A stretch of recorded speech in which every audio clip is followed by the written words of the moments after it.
नमस्कार आप सभी को, मेरा नाम रूपाली सिंह है और आज हम डिस्कस करने वाले हैं फिजिक्स के उन टॉपिक्स के बारे में जो आपकी कंप्लीट होने चाहिए। देखिए, अगर आपने मैराथन और हमारी पीवाईक्यू वीडियो देखी है तब मैं आपको एश्योरेंस देती हूँ कि 80-90% आपका डन है। अभी जो मैं चीजें बताने वाली हूँ वो भी आपको लगेगा कि हाँ ये मैंने पढ़ लिया है। लेकिन इस वीडियो को लाने का फिर मकसद क्या हुआ? देखो एक्चुअली में क्या बात है ना, हम पढ़ तो बहुत कुछ लेते हैं लेकिन हमें पता नहीं होता कि हमने पढ़ा क्या है। एक्चुअली वो ब्लूप्रिंट सामने रखना बहुत जरूरी है, वो मैप सामने रखना बहुत जरूरी है। तो मैं आज आपको ये मैं दे सकती थी आपको एज अ पीडीएफ भी, लेकिन थोड़ा शॉर्ट फॉर्म में लिखा है, समझना मुश्किल हो सकता है, इसीलिए मैं ये वीडियो लेकर आई हूँ जिसमें मैं हर एक चैप्टर को डायसेक्ट करूंगी, आपको बताऊंगी कि इस चैप्टर में आप क्या क्या चीजें कवर कर सकते हैं और आपको कितना डेप्थ में जाना चाहिए। देखिए, टॉपिक करने को तो बहुत सारे हैं लेकिन हमें कितना डेप्थ में जाना है ये पता होना चाहिए। तो यहाँ पर मैं आपके दिमाग में फिजिक्स को लेकर एक पूरा मैप तैयार कर दूंगी कि आपने ये सब चीजें पढ़ी हैं और इस तरीके से पढ़ी हैं। इस पर्टिकुलर वीडियो ज्यादा बड़ी नहीं होगी, 20-30 मिनट की हो सकती है। इस पर्टिकुलर वीडियो को देखने के बाद आपको कॉन्फिडेंस जरूर आएगा। कुछ टॉपिक ऐसे हो सकते हैं, ज्यादा नहीं लेकिन 5-10 टॉपिक शायद ऐसे हो सकते हैं जो मैंने अपने मैराथन या पीवाईक्यू वीडियो में कवर ना किए हूं, क्योंकि उनसे सीएपीएफ में क्वेश्चंस नहीं आते लेकिन दूसरे एग्जाम्स में क्वेश्चंस आते हैं। मैंने वो हर टॉपिक को यहां कवर किया है कि एटलीस्ट आपको ये पता हो।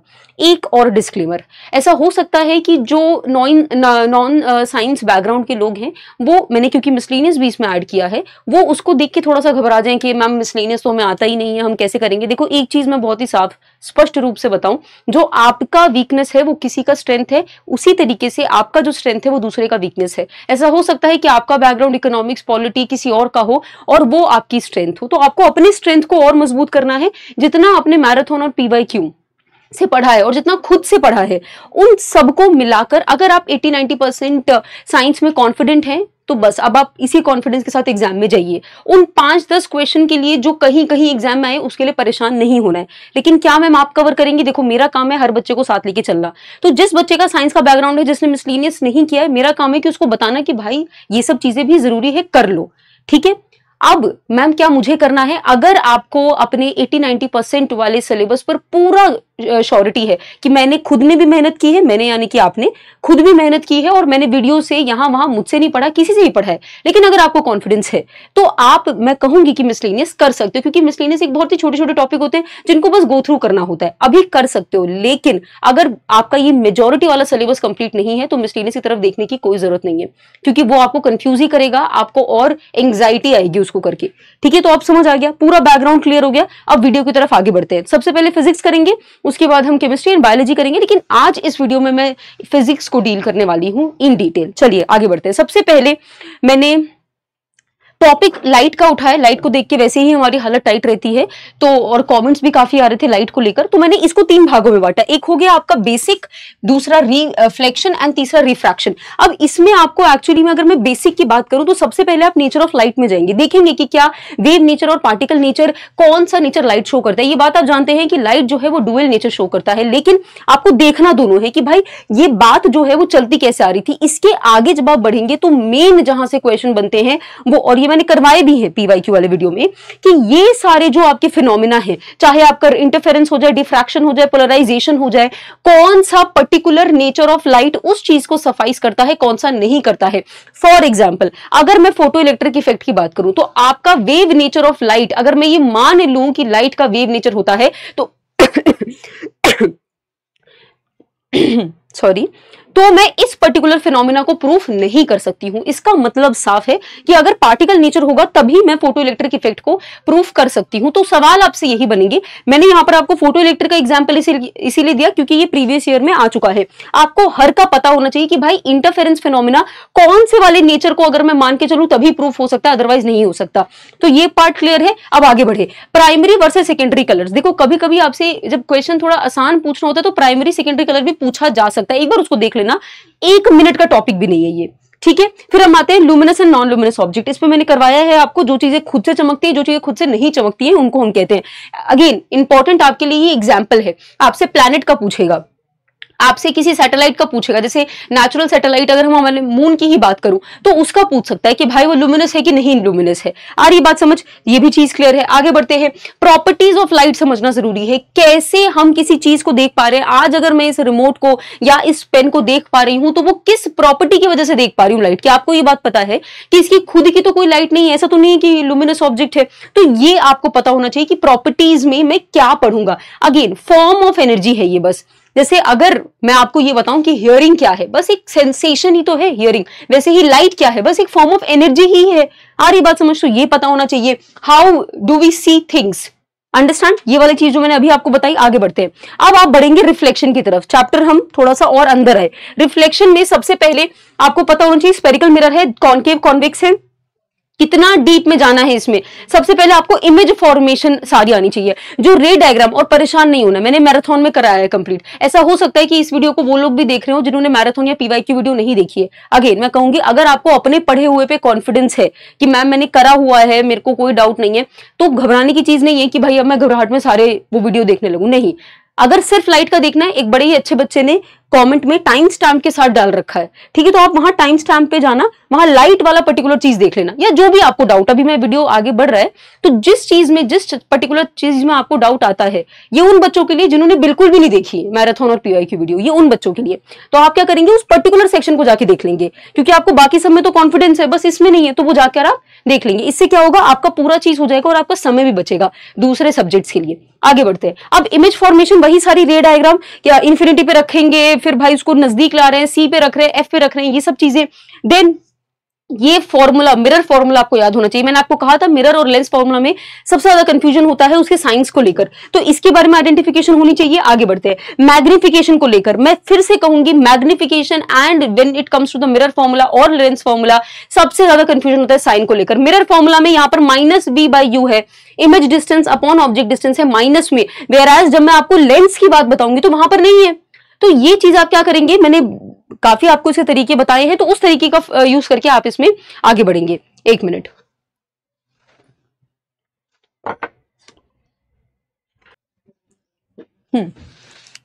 आगे बढ़ते हैं, एक मिनट। अब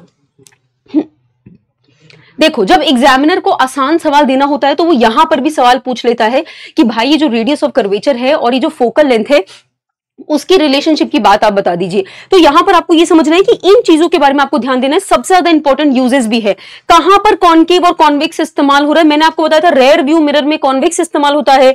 अच्छा, रेयर व्यू मिरर में कॉन्वेक्स क्यों इस्तेमाल होता है, क्योंकि हमको बहुत वाइडर फील्ड ऑफ व्यू चाहिए, ठीक है। इन सब चीजों का एक्सप्लेनेशन मैंने दे रखा है यहाँ पर, मैं उम्मीद करती हूँ कि आप रिलेट कर पा रहे होंगे। आगे बढ़ते हैं, कॉनकेव की अगर मैं बात करूं, चीजों को बड़ा देखने की जरूरत पड़ती है तो शेविंग के लिए हम इस्तेमाल करते हैं। आपने देखा होगा जो मेकअप बॉक्स में होता है उसमें भी थोड़ा सा आपको इस मिरर का इस्तेमाल होते हुए दिखाई देगा, क्योंकि अब लैशेस लगाने तो आंखें थोड़ी बड़ी दिखनी चाहिए कि नहीं। आगे बढ़ते हैं, सर्च लाइट एंड हेडलाइट की बात करें तो भी होता है। डेंटिस्ट को भी हमारे छोटे छोटे दांत देखने में बड़ी प्रॉब्लम होती है, तो वो भी एक ऐसे मिरर का इस्तेमाल करते हैं जिससे चीजें थोड़ी उनको बड़ी दिखे, इनलार्ज्ड दिखे। आ रही है बात समझ, सारी चीजें रिलेट हो रही है। अब ये चीजें आप तभी अंडरस्टैंड कर पाएंगे, एप्लीकेशन आप तभी समझ पाएंगे जब आपने रे डायग्राम पर अपना समय दिया हो। रे डायग्राम वो 6 इमेज हो गई, बात खत्म। तो यहां पर आपको इतना ही डीप में जाना है, इससे ज्यादा अंदर अगर सवाल मान लो आ भी जाता है, 1% चांसेस आएगा नहीं, आ भी जाता है तो वो किसी ने भी नहीं किया। तो जो किसी ने भी नहीं किया वो आपका कंपटीशन है ही नहीं, ठीक है। आगे बढ़ो, अब आ जाती है बात प्लेन मिरर की। देखो, प्लेन मिरर पे भी सवाल बनता है, तो ये चीजें जो है उसका फोकल लेंथ क्या होता है, याद करिए मैंने फोकल लेंथ ये सब मैंने सब बताई हुई है चीजें। यूजेस, पेरिस्कोप, देखो वैसे तो प्लेन मिरर के बहुत सारे यूजेस हैं। आप ज्वेलरी शॉप पे जाएं, शीशे लगे, आपके घर में लगे, ये तो एप्लीकेशन तो बहुत सारे हैं, लेकिन सबसे ज्यादा इंपॉर्टेंट एप्लीकेशन जिसमें कंफ्यूज करना एग्जामिनर के लिए आसान है वो है ये दोनों चीजें, पेरिस्कोप एंड कैलेडोस्कोप। ये दोनों चीजें मैंने करवाई थी और पिक्चर के साथ आपको दिखाई थी। पेरिस्कोप में ये सवाल बहुत बनता है कि भाई मिरर किस तरीके से, किस अलाइनमेंट में रखा है, ये भी पता होना चाहिए। आगे बढ़ते हैं, फोकल लेंथ, इमेज डिस्टेंस। अच्छा, ये याद रखिएगा, प्लेन मिरर का मैंने आपको बताया था कि image distance and object distance किस तरीके से सेम होता है। यहां पर आपको ये बता दिया, ये ठीक है। ये हो गया। यहाँ पर ये भी वो एम्बुलेंस वाला एग्जांपल भी याद रखिएगा, क्यों होता है कि गाड़ी पे एम्बुलेंस उल्टा लिखा रहता है, ताकि हमको भाई वो, अगर मैं अपने बाइक से, मैं अपने कार से जा रही हूँ तो मुझे भाई वो सीधा दिखाई दे। आगे बात समझ। तो ये बताया भी था मैंने आपको किस तरीके से शब्दों को पलट दिया जाता है प्लेन मिरर में। आप राइट हैंड ऊपर करो लेफ्ट उठेगा, लेफ्ट करो राइट उठेगा। आगे बात समझ, ठीक है आगे बढ़ते हैं। तो रिफ्लेक्शन में एक और चीज जो छूट गई हमारी, वो है लॉ ऑफ रिफ्लेक्शन। बस लॉ ऑफ रिफ्लेक्शन आसान है, अगेन 2-3 देख लो कौन कौन से हैं, चलते बनो, ज्यादा प्रॉब्लम नहीं है। एक्चुअली में रिफ्लेक्शन का मैं आपको सब साउंड में बताऊंगी, तो मैं उसमें आपको ये बताऊंगी कि साउंड में भी रिफ्लेक्शन जो होता है वो एग्जिस्ट करता है। जब हम एको पढ़ते हैं तो वहां मैंने आपको बताया था कि रिफ्लेक्शन होता है, तभी मैं पहाड़ों पर चिल्ला रही हूँ रूपाली तो मुझे वो वापस से सुनाई दे रहा है। आगे बात समझ। तो यहां पर लॉ ऑफ रिफ्लेक्शन आप उस पर्टिकुलर एरिया तक पढ़ेंगे, हाँ, लेकिन जब साउंड पढ़ेंगे तो ये भी बात पढ़ेंगे जो मैंने आपको अभी बताई है। आगे बढ़िए।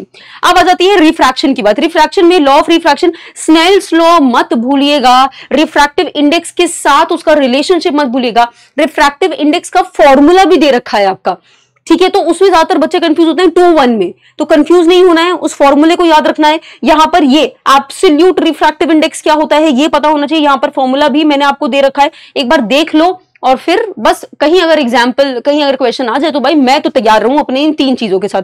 तो लॉ ऑफ रिफ्लेक्शन के अंदर कितना जाना है ये पता चल गया। आगे बढ़िए। अब एटमॉस्फेरिक रिफ्रैक्शन की बात होती है। देखो रिफ्रैक्शन तो आपको एज अ फिनोमेना ही पता होना चाहिए, लेकिन क्वेश्चन बनते हैं एप्लीकेशन के ऊपर कि स्टार जो है उसकी एपेरेंट पोजीशन दिख रही है हमको, क्यों दिख रही है? अच्छा, स्टार ट्विंकल क्यों कर रहा है, क्यों एक्चुअली में स्टार ट्विंकल नहीं कर रहा होता है, लेकिन हमको काहे वो ट्विंकलिंग ऑब्जर्व हो रहा है, हाँ, एक्चुअल में तो नहीं है। तो इसका कारण है एटमॉस्फेरिक रिफ्रैक्शन। अब देखो एग्जामिनर आपको कंफ्यूज करेगा फिनोमेना का नाम बदल के, वो कहेगा कि भाई ये स्कैटरिंग से है, नहीं ये किसी और से है, यहाँ पर TIR भी क्या पता वो डाल दे, है ना, नोबडी नोस, क्या पता दे दे आपको ऑप्शन में। तो मुझे अपने कॉन्सेप्ट पर एकदम अटल रहना है और मुझे याद रखना है कि भाई ट्विंकलिंग ऑफ स्टार हो जाए या फिर स्टार की अपैरेंट पोजीशन हो जाए, सन का फ्लैटनिंग होना, आपने कभी देखा होगा सन ना ऐसे होता तो भाई लगभग स्पेयर है, लेकिन ऐसे थोड़ा फ्लैट सा दिखता है, ऐसे फ्लैट सा। यार ये चीज क्यों हो रही है? अगेन ये हमारे आंखों का धोखा है, एक्चुअल में ये चीज नहीं है, इल्यूजन आप कह सकते हैं। आगे बढ़िए। अपैरेंट पोजीशन ऑफ, ये मैंने आपको बता दिया। सन का भी अपैरेंट पोजीशन होता है, याद करिए मैंने आपको बताया था कि 2 मिनट पहले उग जाता है, 2 मिनट बाद डूबता है, ये भी चीज हमने बताई है, ठीक है। एडवांस सनराइज, डिलेड सनसेट, याद करिए। तो इन सब चीजों, टर्बुलेंट स्ट्रीम का मतलब ये है कि जब भी आप आग, वो नहीं तो बॉनफायर, आप आग लगाते हैं, अगर आप देखते हैं तो जब वो ऐसे ऊपर ऊपर जा रहा होता है वो टर्बुलेंट स्ट्रीम, तो अगर आप उसके इर्द गिर्द देखें तो आपको चीजें जो है वो थोड़ी ऐसे भड़कीली दिखती है, ऐसा लगता है आपको। अगर वहां टेबल है तो ऐसा होता है कि वो टेबल जो है वो डांस कर रहा है, ऐसा होता थोड़ी है कुछ। लेकिन वो एटमॉस्फेरिक रिफ्रैक्शन, क्योंकि हॉटर एयर और कूल्डर एयर का यहाँ पर कंसेप्ट लगता है, इसकी वजह से जब वो ऐसे ऐसे ऊपर जा रहा होता है तो मेरे को थोड़ा सा वो भाई हिलती हुई चीजें नजर आती हैं। ये आप बहुत ज्यादा रिलेट कर पा रहे होंगे, आए दिन हम इस फिनोमेना को देखते हैं, तो ये भी इंपॉर्टेंट हो जाता है। आगे बढ़ते हैं। इफेक्ट ऑफ रिफ्रैक्शन की बात करूं, पेंसिल मैंने पानी में रखा है, क्यों मुझे पेंसिल थोड़ी सी टूटी हुई नजर आती है। मैंने लेमन पानी में रखा है, क्यों मुझे वो बड़ा नजर आता है। मेरे को स्विमिंग पूल का जो डेप्थ है वो मुझे क्यों कम लगता है। ये सब के पीछे जो कारण है वो आपका रिफ्रैक्शन ही है। तो इस संदर्भ में भी आप चीजों को याद रखेंगे। आगे बढ़िए। अगर यहां पर ये वाली चीज की, वैसे रिफ्रैक्शन में ही आ गया, ये रिफ्रैक्शन के कॉन्सेप्ट में ही आ गया कि आपकी बेंडिंग जो है वो towards the normal, away from the normal कब कब होती है। आगे वेवलेंथ, स्पीड एंड फ्रीक्वेंसी में क्या परिवर्तन आता है जब लाइट, एक आपको ये बात पता है रिफ्रैक्शन एक मीडियम से दूसरे मीडियम ट्रैवल करती है। अब किस में परिवर्तन आएगा? वेवलेंथ में आएगा, स्पीड में आएगा, फ्रीक्वेंसी में आएगा, तीनों में आएगा कि नहीं आएगा? याद करिए, फ्रीक्वेंसी का मैंने स्पेशल केस बताया था। ये सब चीजें देखो, अभी अगर मैं बताने चली तो मेरे को भी बहुत कुछ कवर करना है, तो मैं डेप्थ में नहीं जा रही हूं, यहां पर आपको बस याद दिला रही हूं कि हमने क्या क्या पढ़ा है। क्योंकि अगर आप रिकॉल नहीं करेंगे तो इसका मतलब, और अगर आप रिकॉल कर भी नहीं पा रहे इसका मतलब जो चीजें आपने पढ़ी है वो आपके दिमाग में सेटल नहीं है, वो बस आपने पढ़ ली है, अपने आप को सेटिस्फैक्शन दे दी है। लेकिन मैं ये दावे के साथ कह सकती हूँ कि आपको रिकॉल हो रहा होगा, ठीक है। तो बस मेरे साथ इस वीडियो में आप रिकॉल करते चलिए, खाते खाते देख लो, ऐसे ही थोड़ा कुछ अगर काम कर रहे हो तो काम करते करते देख लो, फायदा होगा। आगे बढ़िए। लेटरल डिस्प्लेसमेंट, मैंने आपको बताया था कि भाई एक मीडियम से दूसरे मीडियम लाइट गई, फिर दूसरे से तीसरे गई, तो वहां से भाई मुझे लेटरल डिस्प्लेसमेंट देखने को मिल रहा है। जानी तो वैसे ही चाहिए थी इंसिडेंट लाइट, लेकिन जब वो निकली भाई ये 2 मीडियम से गुजरते हुए, तो मेरे को तो भाई कुछ और अलग ही नजर आया, ठीक है। तो बताया था एयर, ग्लास, फिर एयर, यहाँ 2 मीडियम हो गए ना, यहाँ मतलब 2 बार रिफ्रैक्शन, एक बार तो यहाँ रिफ्रैक्शन होगा, एक बार यहाँ, बताया था सब। चलो आगे बढ़ो। वैसे जो एक्टिव रिकॉलिंग है ना, ये हमेशा हर सेशन के बाद होना चाहिए, लेकिन क्योंकि सेशन ही इतने 8-8, 9-9 घंटे के होते हैं कि अगर उसको रिकॉल करने लग गए तो 2 घंटा एक्स्ट्रा लग जाएगा, इसीलिए किया नहीं जाता है। चलो आगे बढ़ते हैं। अरे अरे ये क्या हो गया, 2 मिनट रुकना, ये रिफ्रैक्शन हो गया।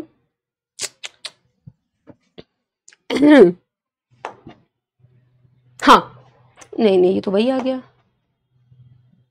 Reflection, refraction, lens. अब लेंस के ऊपर बढ़ते हैं। लेंस में अगेन आपको 2 लेंस पता होने चाहिए। इमेज फॉर्मेशन इसमें भी बहुत इंपॉर्टेंट है, सारे रे डायग्राम आपको कवर करने हैं। कब मैं ऑब्जेक्ट को कहां रखूं तो कहां इमेज मेरी बनेगी ये पता होना चाहिए। आगे वेरियस पैरामीटर्स आपको देखो, focus, principal axis, optical centre, aperture, मैंने आपको बताया था। इसमें यूजुअली आपको ना ऐसे सी जैसे सेंटर ऑफ कर्वेचर जो हम मिरर में लिखते हैं वो यहां देखने को नहीं मिलेगा। यहां पर आपको 2-2 फोकल पॉइंट्स नजर आएंगे, F1 F2 ऐसे करके, तो कंफ्यूज नहीं होना उसमें भी, ठीक है। तो जानबूझ के यहाँ पर पैरामीटर्स पे थोड़ा ध्यान दिया गया है। क्या पता एग्जामिनर भी आपको ऐसे ही कंफ्यूज करके दे दे, है ना, हमें थोड़ी कुछ पता है, हमें तो बस अपने शस्त्रों के साथ तैयार रहना है। आगे बढ़िए। Focus, principal axis, optical centre and aperture. Aperture का आपको पता होना चाहिए कि भाई मान लो मैंने एपर्चर बढ़ा, एपर्चर आप कह सकते हैं कि भाई एक आपके लेंस का एक डायामीटर सॉर्ट ऑफ आप समझ सकते हैं। एपर्चर का क्या फर्क पड़ता है, अगर मैं छोटा एपर्चर लूं, बड़ा एपर्चर लूं, तो भाई मेरे क्या लाइट शार्प आएगी, वीक आएगी, ये वाला एंगल थोड़ा सा देख लेना। आगे बढ़ते हैं। यूजेस एंड देखो, रूल्स में साइन कन्वेंशन ऑलरेडी मैं आपको बता चुकी हूं, एक बार इसको देख लेना, क्योंकि क्वेश्चन अगर आपका मिरर देखो, यूजुअली क्वेश्चन जो है वो मैं यहां से कम देखती हूं, यहां से क्वेश्चन सिर्फ आपके ये इमेज फॉर्मेशन पे आते हैं। लेंस फॉर्मूला का इस्तेमाल करके क्वेश्चन इसमें कम आते हैं, लेकिन सीडीएस इन सब में बहुत आते हैं। लेकिन हमको तो तैयार रहना है, तो याद रखिएगा कि क्वेश्चन में अगर साइन कन्वेंशन आप इस्तेमाल नहीं करेंगे बढ़िया से, कहां फोकल लेंथ नेगेटिव होगा, कहां पॉजिटिव होगा, कहां इमेज पॉजिटिव नेगेटिव होगा, ये नहीं करेंगे तो फिर क्वेश्चन तो डेफिनेटली गलत होगा। यूजेस की बात करते हैं, कन्वेक्स कहां इस्तेमाल होता है, कनकेव लेंस कहां होता है, ये सब चीजों के ऊपर सवाल बन सकते हैं। यहां पर लेंस फॉर्मूला दिया गया है, देखो यहां किस तरीके से नेगेटिव का इस्तेमाल हो रहा है। मिरर फॉर्मूला में यही चीज पॉजिटिव था, यहां पर मैग्निफिकेशन देखिए, यहां पर पॉजिटिव है, यहां पर कोई नेगेटिव आपको नहीं दिख रहा है, लेकिन जब हम उसकी बात करते तो वहां पर आपको वो नेगेटिव दिखाता। जब मिरर की बात करते हैं तो दोनों चीजों को कंपेयर करके करोगे, ये भी कंपैरिजन मैंने आपको क्लास में बताया था। पावर 1 फोकल लेंथ होता है, पावर की यूनिट क्या होती है, डायोप्टर, मैंने आपको बताया था। अच्छा, डायोप्टर का इस्तेमाल आप तभी कर सकते हैं जब फोकल लेंथ की एक पर्टिकुलर यूनिट हो, मैंने वो भी आपको बताई थी। खुद बताइए कौन सी वो यूनिट थी जो फोकल लेंथ की होगी, तभी मैं पावर का इस्तेमाल डायोप्टर में कर सकती हूं। आगे बढ़िए। कॉम्बिनेशन ऑफ लेंसेज पर भी कभी कभी सवाल बनता है, तो आपको पता होना चाहिए एल्जेब्रिक सम ही होता है, लेकिन आपको पावर में साइन का ध्यान रखना होता है। ये नहीं होता है कि भाई आप साइन को भूल जाए अगर सम है तो, नहीं, आपको साइन ध्यान में रखना होता है। सिंपली सम होता है जब भी कॉम्बिनेशन ऑफ लेंसेज की हम बात करते हैं। नेक्स्ट, अब यहां पर लाइट को हमने पूरी तरीके से डाइसेक्ट कर लिया, इतनी चीजें आपको लाइट में पता होनी चाहिए। अब आपको समझ आ रहा होगा कि 1 मिनट, बस 1 मिनट। अब human I and colourful world की तरफ बढ़ते हैं। सबसे पहले इसमें जो मेन मोटे मोटे टॉपिक थे वो सामने लिख दिया है मैंने। पहला हुआ ऑप्टिकल इंस्ट्रूमेंट, दूसरा आई, डिफेक्ट्स, प्रिज्म एंड आपका total internal reflection and scattering. अब इसके अंदर जाके देखते हैं कि करना क्या है। सबसे पहले आई की तरफ बढ़ते हैं। आई में आपसे ये जो इसके पार्ट्स हैं वो पूछे जा सकते हैं, क्या क्या काम है। सबसे इंपॉर्टेंट अगर आप मुझसे कहेंगे तो ये जो बाइनरी रिलेशनशिप मैंने आपको बताया था, इरिस का प्यूपल के साथ, सिलरी मसल्स का आपके लेंस के साथ जो भी रिलेशनशिप है, ये आपको याद होना चाहिए। ये 2 चीजों पर सवाल बहुत ज्यादा बनता है, क्योंकि कंफ्यूज करना एग्जामिनर के लिए आसान है। अगेन, लाइट ज्यादा आती है तो प्यूपल के साथ क्या होगा, कम आती है तो क्या होगा। ऑब्जेक्ट दूर रखा है तो लेंस के साथ क्या होगा, ऑब्जेक्ट नजदीक रखा है तो क्या होगा। पावर ऑफ एकोमोडेशन आपको पता है कि इसी से रिलेटेड है, वो क्या होता है। फोकल लेंथ और आपके पावर का क्या रिलेशनशिप है वो पता होना चाहिए। तो यहां पर जैसे ही आपने ये बाइनरी रिलेशनशिप कर लिया, इनके आपने अंडरस्टैंड कर लिए फंक्शंस।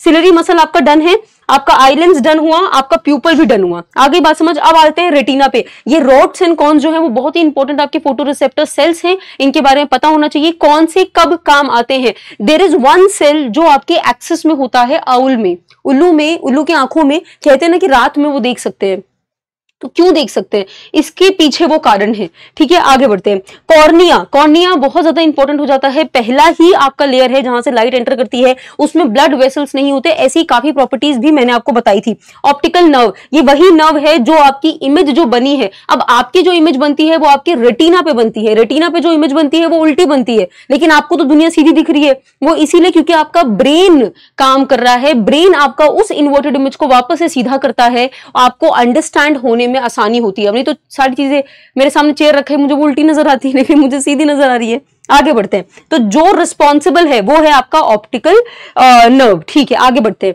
अब आ जाते हैं हम स्क्लेरा पे। स्क्लेरा पे आपने देखा होगा, अच्छा यहाँ पर, अच्छा यहाँ इमेज नहीं है, कोई बात नहीं, लेकिन स्क्लेरा, लिम्बस, क्या लिम्बस इज अ बाउंड्री होता है, स्क्लेरा आपको पता होना चाहिए। अब इन दोनों में जो सबसे ज्यादा कंफ्यूजन होता है वो aqueous humour and vitreous humour पे होता है कि कौन सा कहाँ है। तो कौन सा इनमें से, ये सब बताई हुई चीजें, कौन सा ह्यूमर जो है वो आपके आई के एक्चुअली में उसको उस तरीके से उसके शेप को मैनेज करके रखता है, कौन है वो। ये बात आपको मैंने बताई थी कि बैलून में आप पानी भर दीजिए तब वो एकदम आपका जो शेप है उसको मैनेज करके रखता है। तो ये अब पानी आपने जो भरा है, ये जो फ्लूइड आपने भरा है, इसकी वजह से बैलून ने अपनी शेप रखी है। पानी सारा निकाल दीजिए, बैलून तो एकदम ही आपका श्रिंक कर जाएगा। आ रही बात समझ? वैसा ही कुछ यहाँ सिस्टम है, लेकिन किसके साथ है वो आपको एकदम रिकॉल होना चाहिए। अब सब मैं बता दूंगी तो देखो कोई फायदा नहीं होगा फिर एक्टिव रिकॉल का। एक्टिव रिकॉल का फायदा जो है वो यही है कि मैं आपको बता रही हूँ, हिंट पूरा दे रही हूँ, लेकिन आपको बताने के आंसर क्या है और बताते चलिए। कमेंट में नहीं, अपने मन में बोलते चलिए कि हाँ ये है, ये है, ये है। ठीक है, कमेंट की जरूरत नहीं है अभी। आगे देखिए, आइलैंड्स, ब्लाइंड स्पॉट क्या होता है, कहाँ होता है, इसका यूज क्या है, ये पता होना चाहिए। आगे बढ़िए, ये हो गया फील्ड ऑफ व्यू। ह्यूमन का फील्ड ऑफ व्यू कितने डिग्रीज का है, एनिमल्स का कितने डिग्रीज का है, बर्ड्स का कितना होता है, एक रफ आइडिया आपको होना चाहिए, ज्यादा इसमें डेप्थ में नहीं जाना है। अगेन रेटिना बता दिया, प्यूपल ठीक है। तो यहाँ आईज में आपको कितना डीप में जाना है ये बता दिए। अब डिफेक्ट की बात करते हैं। Myopia, hypermetropia, presbyopia, cataract and astigmatism कब होता है। देखो एस्टिग्मेटिज्म के ऊपर ज्यादा सवाल नहीं बने हैं, ये एक नई डिफेक्ट है जो आपके यूपीएससी जो है वो इस्तेमाल कर रही है क्वेश्चन में। इसका मतलब ये है कि इससे सवाल बनने के चांसेस ज्यादा हैं, क्योंकि इसका आपका एनसीईआरटी में भी ज्यादा कुछ है नहीं प्रोमिनेंट जिक्र। ठीक है, तो ये भी आपको पता होना चाहिए। आगे मैम, इन चारों पांचों डिफेक्ट की जो हम बात कर रहे हैं इसमें हमें कितना डेप्थ में जाना है। सबसे पहले इसका नाम क्या है, किसको नियर साइटेडनेस कहते हैं, किसको फार साइटेडनेस कहते हैं, इसके बारे में पता होना चाहिए। अच्छा, ये होता क्यों है, क्यों मायोपिया हो रहा है, क्यों हाइपरमेट्रोपिया, उसका कारण मैंने आपको बताया था कि आईबॉल से उसका कुछ रीजन जुड़ा रहता है, वो पता होना चाहिए। इमेज फॉर्मेशन, देखो ये मैं आपसे इसीलिए कह रही हूं, आपको ना ये एनसीईआरटी में भी दे रखा है, अदरवाइज आप ऑनलाइन सर्च करेंगे आपको वो भी मिल जाएगा। मैंने भी आपको दिखाया था कि किस तरीके से एक नॉर्मल आई देखता है और किस तरीके से एक मायोपिक आई देखता है, and same applies to everything. तो आपको ये पता होना चाहिए कि भाई किसका इंफिनिटी कहां पर है। ठीक है, किसका इंफिनिटी नजदीक आ गया, किसका जो least distance of distinct vision है। आपको पता है कि आप सबसे कम, मतलब मैं चीज को 25 सेंटीमीटर से अगर कम डिस्टेंस में ला देती हूँ तो मुझे वो चीज नहीं दिखेगी, कम से कम मुझे 25 सेंटीमीटर दूर रखना पड़ेगा। आगे बात समझ। लेकिन किस केस में वो इंसान 25 सेंटीमीटर तक नहीं देख पा रहा है, वो कौन सा डिफेक्ट है वो पता होना चाहिए। सब रिलेट हो रहा है। ठीक है, लेंस कहां पर आपकी यूज होती है, मायोपिक आई को ठीक करने के लिए कौन सी आपके लेंस की इस्तेमाल हो रहा है, हाइपरमेट्रोपिया कौन सा, और ऐसे ही आपको सारे बाइफोकल लेंस किस में इस्तेमाल होता है ये पता होना चाहिए। ठीक है, क्लियर है। आगे अरे ओहो हाँ, टोटल इंटरनल रिफ्लेक्शन, ये सबसे पहले तो आपको कंडीशंस पता होने चाहिए। क्रिटिकल एंगल क्या होता है, कौन सी वो दो मेजर कंडीशंस हैं, अगर वो पूरी नहीं हुई तो आपको टीआईआर देखने को नहीं मिलेगा। टीआईआर कहां कहां देखने को मिलता है वो सबसे ज्यादा इंपॉर्टेंट है, जिसको मैं एप्लीकेशन कहूंगी। हर एक एप्लीकेशन मैंने आपको बताया, लेकिन यहां पर अगर आपसे कोई मिस हो गया तो करना बहुत जरूरी है। ऑप्टिकल फाइबर से लेकर diamond, mirage and rainbow. Rainbow में भी आपको, वैसे मैं भी आगे बताऊंगी, रेनबो में भी आपको प्राइमरी एंड सेकेंडरी का पता होना चाहिए। दोनों में एक एंगल का फर्क होता है, वो कितने डिग्रीज का एंगल होता है जिसमें फर्क होता है। अच्छा, कौन सा फेडेड नजर आता है, कौन सा थोड़ा शार्प नजर आता है, क्लियर नजर आता है, इन सब चीजों को लेकर सवाल बनते हैं। अच्छा, एंडोस्कोपी क्या होता है उसको भी मैंने आपको बताया था। तो यहां पर ये सब चीज जो है वो आपके टीआईआर के एप्लीकेशन है। आगे बढ़ते हैं। अब स्कैटरिंग ऑफ लाइट, ये आपका थर्ड सब टॉपिक है इसी चैप्टर का। स्कैटरिंग ऑफ लाइट में देखो टिंडल इफेक्ट जो है ना वो आपकी थोड़ा सा केमिस्ट्री में भी आ जाता है, क्योंकि केमिस्ट्री में याद करिए हम कोलॉइड पढ़ते हैं, सस्पेंशन पढ़ते हैं, हम लोग सोल्यूशन भी पढ़ते हैं, तो वहां पर भी टिंडल इफेक्ट एक रोल निभाता है, लेकिन यहां पर भी निभाता है। तो आपसे टिंडल इफेक्ट का यहाँ देखो, canopy of the dense forest, आपको पता है जो बहुत ज्यादा जो फॉरेस्ट होते हैं उसे बहुत घने होते हैं, वहां से जब लाइट एंटर करती है तो क्यों ऐसा होता है कि वो पाथ हमको नजर आता है, तो इसके पीछे भी टिंडल इफेक्ट का कारण है, तो ये पता होना चाहिए। स्टार्च सोल्यूशन आपका टिंडल इफेक्ट दिखाएगा कि नहीं दिखाएगा, कॉपर सल्फेट का सोल्यूशन दिखाएगा कि नहीं दिखाएगा, ये सब पता होना चाहिए। मिल्क दिखाएगा कि नहीं, ये सब चीजों के ऊपर डिस्कशन हम लोगों ने कर चुका है, आपको यही याद रखने की आवश्यकता है। अच्छा, स्कैटरिंग में वेवलेंथ का क्या रिलेशनशिप है, मैंने आपको रेले स्कैटरिंग बताया था कि किस पार्टिकल का, देखो एक्चुअली में स्कैटरिंग है क्या, एक्चुअली में स्कैटरिंग ये है कि भाई रैंडम डायरेक्शन में आप जो है लाइट को पार्टिकल की मदद से इधर उधर फैला रहे हैं, स्प्रेड कर रहे हैं, तो भाई उसकी भी तो कुछ वेवलेंथ होनी चाहिए। सारे पार्टिकल नहीं कर सकते, उनका कुछ एक रिलेशनशिप होता है कलर के साथ, तो वो भी आइडेंटिफाई करना आना चाहिए। तो ये दोनों चीज जो है वो आपस में लिंक है। आगे बढ़ते हैं, स्काई ब्लू क्यों है और स्पेस ब्लैक क्यों है? स्पेस का क्यों नहीं कोई कलर नजर आता है, ये पता होना चाहिए। क्यों सन जो है वो हमको रेड नजर आता है? आप देखे होंगे ना कि सन जब ऐसे उग रहा है तो यार ये तो रेड नजर आ रहा है, यार क्यों ऐसा हो रहा है? हमको तो पता होना चाहिए, हमको नहीं पता है ये बात। तो यहां पर आपको ये इंपॉर्टेंट है। डेंजर साइन ऐसा क्यों होता है कि भाई अगर ट्रेन चल रही है तो सामने जो है उसको रोकने के लिए लाल रंग का ही इस्तेमाल किया जाता है, क्यों पिंक का क्यों नहीं करते हैं, ब्लू का क्यों नहीं करते हैं? हम लोग रेड को ही एज अ डेंजर क्यों मानते हैं, ये पता होना चाहिए। और इसका रिलेशनशिप वेवलेंथ के साथ क्या है, ये भी पता होना चाहिए। आगे बढ़िए, ऑप्टिकल इंस्ट्रूमेंट की देखो, आप ऑप्टिकल इंस्ट्रूमेंट में जाने में तो आप बहुत डेप्थ में जा सकते हो, लेकिन आपको कितना जाना है वो देखिए। माइक्रोस्कोप और कंपाउंड माइक्रोस्कोप का बस एक रे डायग्राम देख लेना कि भाई माइक्रोस्कोप में कौन सा लेंस इस्तेमाल हो रहा है। बताया था कि कॉन्वेक्स होता है, लेकिन याद करने की कोशिश करो। कंपाउंड माइक्रोस्कोप में 2 लेंसेज का इस्तेमाल होता है, सिंपल वाले में 1। अच्छा, माइक्रोस्कोप यहां लिखा है, इसको सिंपल माइक्रोस्कोप भी आप कह सकते हैं, ठीक है, समझ आना, वो सिंपल के लिए लिखा था। और ये कंपाउंड है, इसमें 2 का इस्तेमाल होता है, उसमें 1 का होता है, ठीक है।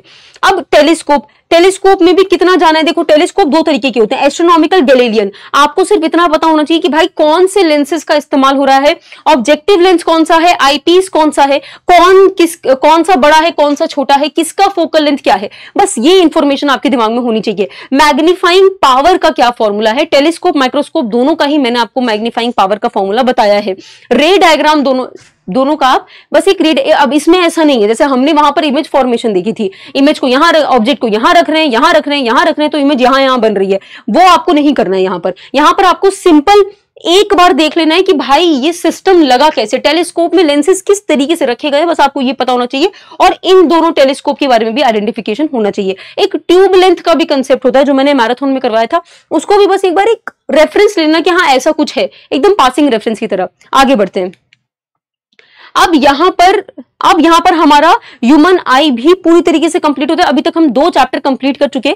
अब हम आ जाते हैं अपने तीसरे पे, विच इज मोशन। मोशन में again rest and motion. Rest and motion क्या होता है? एक रिलेटिव टर्म्स है, तो क्यों है? यहां पर आपसे सवाल बनेंगे एप्लीकेशन बेस्ड। आपसे रेस्ट एंड मोशन नहीं पूछेगा, आपसे सिंपली ये पूछेगा कि भाई ये क्या होता है, धरती तो भाई गोल गोल घूम रही है, हम काहे नहीं घूम रहे, इस पे सवाल बनेगा।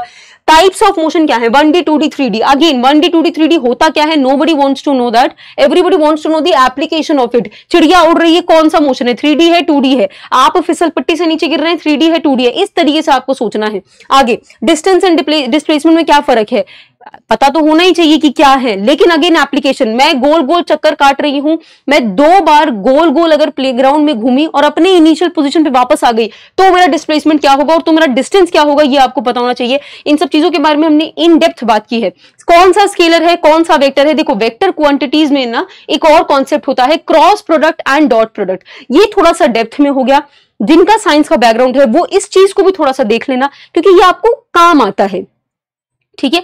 बहुत ज्यादा काम नहीं आएगा, लेकिन एक अंडरस्टैंडिंग डेवलप करने में काम आता है। लेकिन जिनका नॉन साइंस बैकग्राउंड है, परेशान मत होना, क्वेश्चन इतने नहीं आते हैं, इससे चिल रहो। आगे बढ़ते हैं। अब यहां पर वेक्टर एंड स्केलर, आपको सिर्फ वेक्टर एंड स्केलर उन क्वांटिटीज को नहीं देखना जो आपके लिए बहुत ही नॉर्मल है, कि पावर देख लिया, फोर्स देख लिया हमने, एनर्जी देख ली, ये सब नहीं। आपको उन पे जाना है जो आप ज्यादा नहीं सुनते हैं, जैसे टॉर्क का, कपल का, ये एंगुलर डिस्प्लेसमेंट। जब इन सब चीजों की 2 मिनट,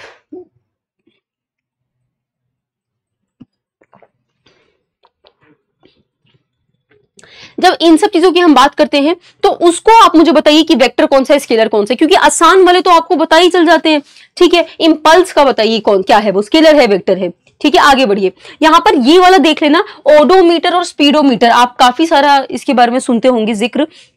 ये पता होना चाहिए कि एक्चुअली में ये क्या आपके मेजर करके देते हैं, आपके ही गाड़ियों में लगे रहते हैं। आगे बढ़ते हैं। अब आते हैं इक्वेशन ऑफ मोशन, वही वो 3 इक्वेशन ऑफ मोशन जो आपके न्यूमेरिकल सॉल्व करने में बड़ा ही आसानी देता है। मैंने आपको वो इक्वेशन ऑफ मोशन नहीं बताई थी, कौन से कंडीशन में आप उस इक्वेशन ऑफ मोशन के लिए लगाते हैं। एक्सेलरेशन क्या कांस्टेंट रहता है या वेरिएबल रहता है, तब भी चल जाएगा। अच्छा, स्ट्रेट मोशन है कि कर्व्ड मोशन है, ये सब चीजें बताई थी मैंने आपको इक्वेशन ऑफ मोशन के लिए। तो तीनों मोशन पहले तो आपको इक्वेशंस तीनों पता होने चाहिए, डिस्प्लेसमेंट टाइम के साथ एक्सेलरेशन के साथ क्या क्या रिलेशनशिप है वो तीनों में आपको पता चल जाएगा। आगे ग्राफिकल रिप्रेजेंटेशन, देखो ग्राफिकल रिप्रेजेंटेशन की बात करें तो 3 अलग अलग आपकी कैटेगरी ऑफ ग्राफ्स बनते हैं। पहला बनता है पोजीशन टाइम, आप डिस्टेंस टाइम बोल सकते हो, दूसरा बनता है वेलोसिटी टाइम, तीसरा बनता है एक्सेलरेशन टाइम का। अब इसके आपको 3-3, 4-4 मेन ग्राफ बनते हैं। ऑब्जेक्ट रेस्ट पे है, ऑब्जेक्ट यूनिफॉर्म मोशन में है, ऑब्जेक्ट नॉन यूनिफॉर्म मोशन में है, इन सब चीजों को लेकर बातचीत होती है। आगे बढ़ते हैं। यूनिफॉर्म सर्कुलर मोशन बहुत इंपॉर्टेंट है, स्पीड वेलोसिटी का क्या अंतर होता है, एक्सिलरेटेड मोशन है कि नहीं है, ये पता होना चाहिए। अच्छा, मैं आपको ये भी बताना चाहिए, वैसे मैं आगे जब फोर्स आपको बताऊंगी तो सेंट्रीपिटल फोर्स के बारे में हम बात करेंगे, सेंट्रीफ्यूगल फोर्स के बारे में बात करेंगे। दोनों में से सेंट्रीपिटल एंड सेंट्रीफ्यूगल कौन सा आपका वर्चुअल फोर्स है, एक्चुअली में एग्जिस्ट नहीं करता है बट ठीक है उसको रख दिया गया है, इस तरीके से याद रखना है। तो वो कौन सा है, यहां पर मैं आपको बस एक हिंट देना चाहूंगी। जब मैं यूनिफॉर्म सर्कुलर मोशन की बात करती हूं, एक्चुअली में यहां पर एक और सर्कुलर मोशन की बात होती है, जब प्लैनेट्स आपके इर्द गिर्द घूम रहे होते हैं सन के। जब प्लैनेट्स आपके इर्द गिर्द घूम रहे होते हैं तो वो ग्रेविटेशनल फोर्स की वजह से हो रहा है, उस समय ग्रेविटेशनल फोर्स ही आपका सेंट्रीपिटल फोर्स है। तो सेंट्रीपिटल फोर्स क्या करता है, वो दूसरे फोर्स का इस्तेमाल कर वहां एग्जिस्ट करता है। तो इस पर सवाल बनता है आपसे। अच्छा, आगे सेंट्रीपिटल एक्सेलरेशन भी पता होना चाहिए, उनका डायरेक्शन भी अच्छा बता दीजिए। एक्सेलरेशन का, फोर्स का, वेलोसिटी का किसका डायरेक्शन होता है, अगेन ये बताना आपको कमेंट में नहीं है, ठीक है, आपको ये खुद को बताना है कि क्या मुझे याद है या नहीं है। सेंट्रीपिटल एक्सेलरेशन, फोर्स, वेलोसिटी किसका आपको पता होना चाहिए कि डायरेक्शन टुवर्ड्स द सेंटर होता है। यहां मैंने अगर एक सर्कल बनाया तो टुवर्ड्स द सेंटर किसका होता है, टेंजेंशियल किसका डायरेक्शन होता है। ये दोनों चीजें आपको पता होनी चाहिए। अगर एग्जामिनर आसान में भी कंफ्यूज कर सकता तो वो इस तरीके से कंफ्यूज करता है। वेलोसिटी का बता दिया। आगे प्रोजेक्टाइल मोशन में, प्रोजेक्टाइल मोशन के जो आपके फॉर्मूलाज हैं वो बड़े ही डिफिकल्ट से हैं, याद करने में मुश्किल होता है, तो ये तभी याद करना है जब सब चीजें डन हो जाती हैं, ठीक है। लेकिन स्टिल कितना डीप में जाना है वो सुन लो। रेंज, टाइम एंड हाइट, आपको मैक्सिमम हाइट अटेन करने का फॉर्मूला क्या होता है, टाइम का कितना, वो टाइम ऑफ फ्लाइट, वो पूरा जो प्रोजेक्टाइल मोशन हुआ, मैंने बॉल यहां से वहां फेंक के मारी, वो उसमें कितना मुझे समय लगा, उसका फॉर्मूला मेरे पास होना चाहिए, ठीक है। तो यहां पर ये 3 चीजें आपके लिए प्रोजेक्टाइल मोशन में इंपॉर्टेंट है, इसके अलावा और कुछ नहीं है। क्या हमने हर चीज के बारे में बात कर ली? हाँ, ठीक है, तो एवरीथिंग इज डन। अब आगे बढ़ते हैं। अब यहां पर न्यूटन्स लॉ ऑफ मोशन की बात करते हैं। जब मैं न्यूटन्स लॉ ऑफ मोशन की बात करती हूं, तीनों लॉज तो आपके दिमाग में आते ही होंगे, फर्स्ट, सेकंड, थर्ड। किसको लॉ ऑफ इनर्शिया कहते हैं? F = ma जो है उसका इस्तेमाल करके मैं कैसे इंपल्स का फॉर्मूला बना देती हूँ। याद करिए, मैंने आपको F × t बताया था कि इंपल्स का फॉर्मूला होता है। अब यहां पर ये